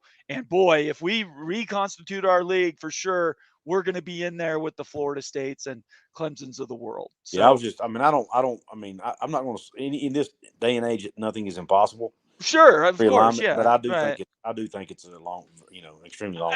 It's possible, right? We're talking about possibilities here. I just think it's, in my opinion, it reminds me of John Wilner, John Canzano being used by the presidents of schools in the Pac-12 for their own benefit. That's what it feels like to me. It's a booster. It's somebody at one of these other schools saying, yeah, we want to survive. Maybe it wasn't Wake Forest because they weren't in the list, but Louisville wasn't in the list either. So you have to look at the schools that are included in that list that was leaked today. And SMU being paired with Notre Dame, to me, was the thing I just shook it off. What list? Okay, I missed this list. Where's the list at? Moen, do you still have that? Well, no, you had it pulled up. Yeah, I did have it pulled up. Did somebody post it on Twitter? It was Murph something. Yeah. Murph. It was the Murph guy, right? Let me see if I can find. I marked it. I'll find it and give it to you. Okay, I'll send it to you, I don't Justin. mind digging for it if I know. No, it was Murph Turf or something like that. Is it a reliable source or is it just some random fan on Twitter? Greg is the one that told us about it. So let me see if I did do a search. Yes, here it is. Murph Turf. All right, I found it. Everybody stick with us. Yes, this is live TV. Sorry, I didn't get you off on it. No, this is good. I gotta get the link though so I can share with everybody. So we always share the links for the creators that do these posts. There it is again. I posted it. Let me share the screen. I'll make it big so you can see it. It's right here. Brian Murphy, playing off what Ross Dellenger said. Is there a 10? He's asking a question? Is there a 10-team ACC logistical hurdles aside, configuration that could pay, say, $60 million per team? Leagues paid 44.8. The most recent number was 44.8 to football members this year, and it will rise. And then this is his proposal: Clemson, FSU, Miami, UNC, NC State, Virginia, Virginia Tech, Georgia Tech, Duke, plus SMU and Notre Dame. So you do what you want with that. Yeah, but, that's an odd list. Yeah, I just having Notre Dame in there, to me, it just completely discounts. That's mainly most of those were private schools, were they not? I don't know. Let me look here. No, most of them were public. Yeah, I think the majority is public. Okay. Yeah, I see. Never mind. There are a few, obviously, in the ACC. Miami. Yeah, Miami. I see. Private. Okay. This is the one thing I wanted to touch on before we left. Did you see this article from Matt Baker? I wanted to. I'm not a paid member for Tampa Bay Times. I'm probably going to have to become one because his stuff is awesome. It is fire. And you will love this article. Yeah. I covered it a little bit if you want to rewind. I watched that segment of the show. Okay. I would like to read that whole article. I may have to pull it and pay for it. Yeah, it's something else. I'm going to post the link to this article too, because I thought that was really, really insightful. And if you're an ACC person and you think you're for sure way better than the Big 12, Matt Baker, not me. Matt Baker says, he works maybe not Karen. so much. Yeah, I'm sure. Brian Murphy is reliable, says Rock and Rant. Think he's the Matt Baker of North Carolina news. There you go. Yeah. That name, Greg's used him several times on his show, if I'm not mistaken. Yeah. Okay. Maybe he was a fortune teller. I don't know. Anything, any list that has SMU in it, I don't give a lot of credence I've been to. arguing with our fans for 2 days. What a bunch of pretentious jerks. I would say the whole conference is like that. All right. Really quick. Coos, tell everybody what you do and where you're at and all that fun stuff. Yep. I am on Coos's Corner on YouTube. I cover conference realignment. I cover West Virginia, and I cover the Big 12. Come check me out. I'm on Twitter or X at Coos206. And you have a website, coosescorner.com, covers West Virginia sports. And I'm on other social media platforms as well under Coos's Corner, but X is the one I'm the most active on. So if that's where you want to interact, that's where you can find me. And please come check out my YouTube channel and subscribe. Help me get to 10K. That's why I'm on my way to 10K. You're ahead of us. You're doing much better than we are. And all earned, by the way. Troll grinding. Go ahead. Only because I've been doing it longer. I'm not going to let you off that easy. Okay. All right. Troll grinding, cheek clappers, $4.99 super chat says there's a better chance Notre Dame is paired with USC and USC gets into the Big a second time than seeing Notre Dame paired with SMU. Okay. That is now one of my favorite tweets or comments of all time. That is brilliant. I love that. Oh my gosh. That was give him a non-remixed milking sounder there, Moen. They've been sucking you, and Oh, wait, that's the remix. I like the remix. They've been sucking you, and you're sick of it. I get it. Oh my gosh, that is so good. Troll grinding, cheek clapper climbing to the tops of our comment section. Coos, thank you so much for joining us. We really appreciate it. Nothing but luck to you. If there's anything we can do for you, don't hesitate to ask. Hey, same here, man. Thank you, guys. Okay. Take it easy, Coos. We'll see you later. Okay. Oh, Moen, look at this. 3 hours, and this was not a show we were planning on doing. Yeah. Let's take tomorrow off, or let me take tomorrow off. You want to take tomorrow off? How about let me take tomorrow off? If you guys want to go live, you go live. I don't know. I told people I'd help them tomorrow on their shows, but nobody's asked me yet, so I don't know. Okay. Kerry Go Knowles, another member comment, $4.99 super chat says, what I meant to say is FSU doesn't give two craps about pissing anyone off. I agree with you. I don't think they care. There you go. Yeah. Let him cook. We agree with you, Kerry. Let him cook. Let him cook now. Let him cook. I said, let him cook. Let that man cook, Bomber. Absolutely. One more time. There it is. Kerry Go Knowles, $5 super chat. Thank you so much, Kerry. Everybody, thank you so much for the new membership, Summit Hawk, for all the super chats, certainly for all the comments that we've gotten. I want to tip my hat to Peek Around the Corner, Greg Flugar's Flug Empire, to lead into this with his headline making news stories this afternoon. All we did was follow up on his reporting. And certainly everybody tune in to Ross Dellenger, Matt Baker at the Tampa Bay Times, and all the other references that we have. Moen, any final words on our way out of here? Yes, thank you to R Webb, Kerry Go Knowles, Antoine Codes, Opie Didon, Expedition Greg, Ryan Willie, Troll Grinding Cheek Clapper, Crab Cakes and Football, Summit Hawk, Devil Frog, and I think that's it. Thank you all for your donations, your memberships. Becoming members. You guys are the best. You guys are the best. If you guys need us at all, find us on Twitter. And send us messages. Give us that thumbs up on YouTube. Make sure you subscribe. We recently passed 4,000. We are on our way to 5,000. Help us get there. And we're about 5,000 behind Coos, so he's way ahead of us. Then, of course, anything you guys can do in social media to help build us up. Repeat our stuff out so more people are aware of what we do. We don't make stuff up here, but we do report things that are verifiable, and then we think about them and put them through our heads and then speak. Who's this? Georgia Tech. What? Georgia Tech, Syracuse. That's as natural as I can get tonight. All right, everybody. Stay out of trouble. Have a great night, and maybe we'll do a show tomorrow. I don't know. I have to see what the news is. Certainly Friday night. What's Friday night, Moen? Big freaking Fridays at 7 p.m. Eastern. 4 p.m. Pacific. All right, we'll be there. Be square. It's going to be fun. We have parties on Friday nights. Wild Ute will be there with us, and who knows who else decides to join. Everybody have a great night. Stay out of trouble, and we're peace out.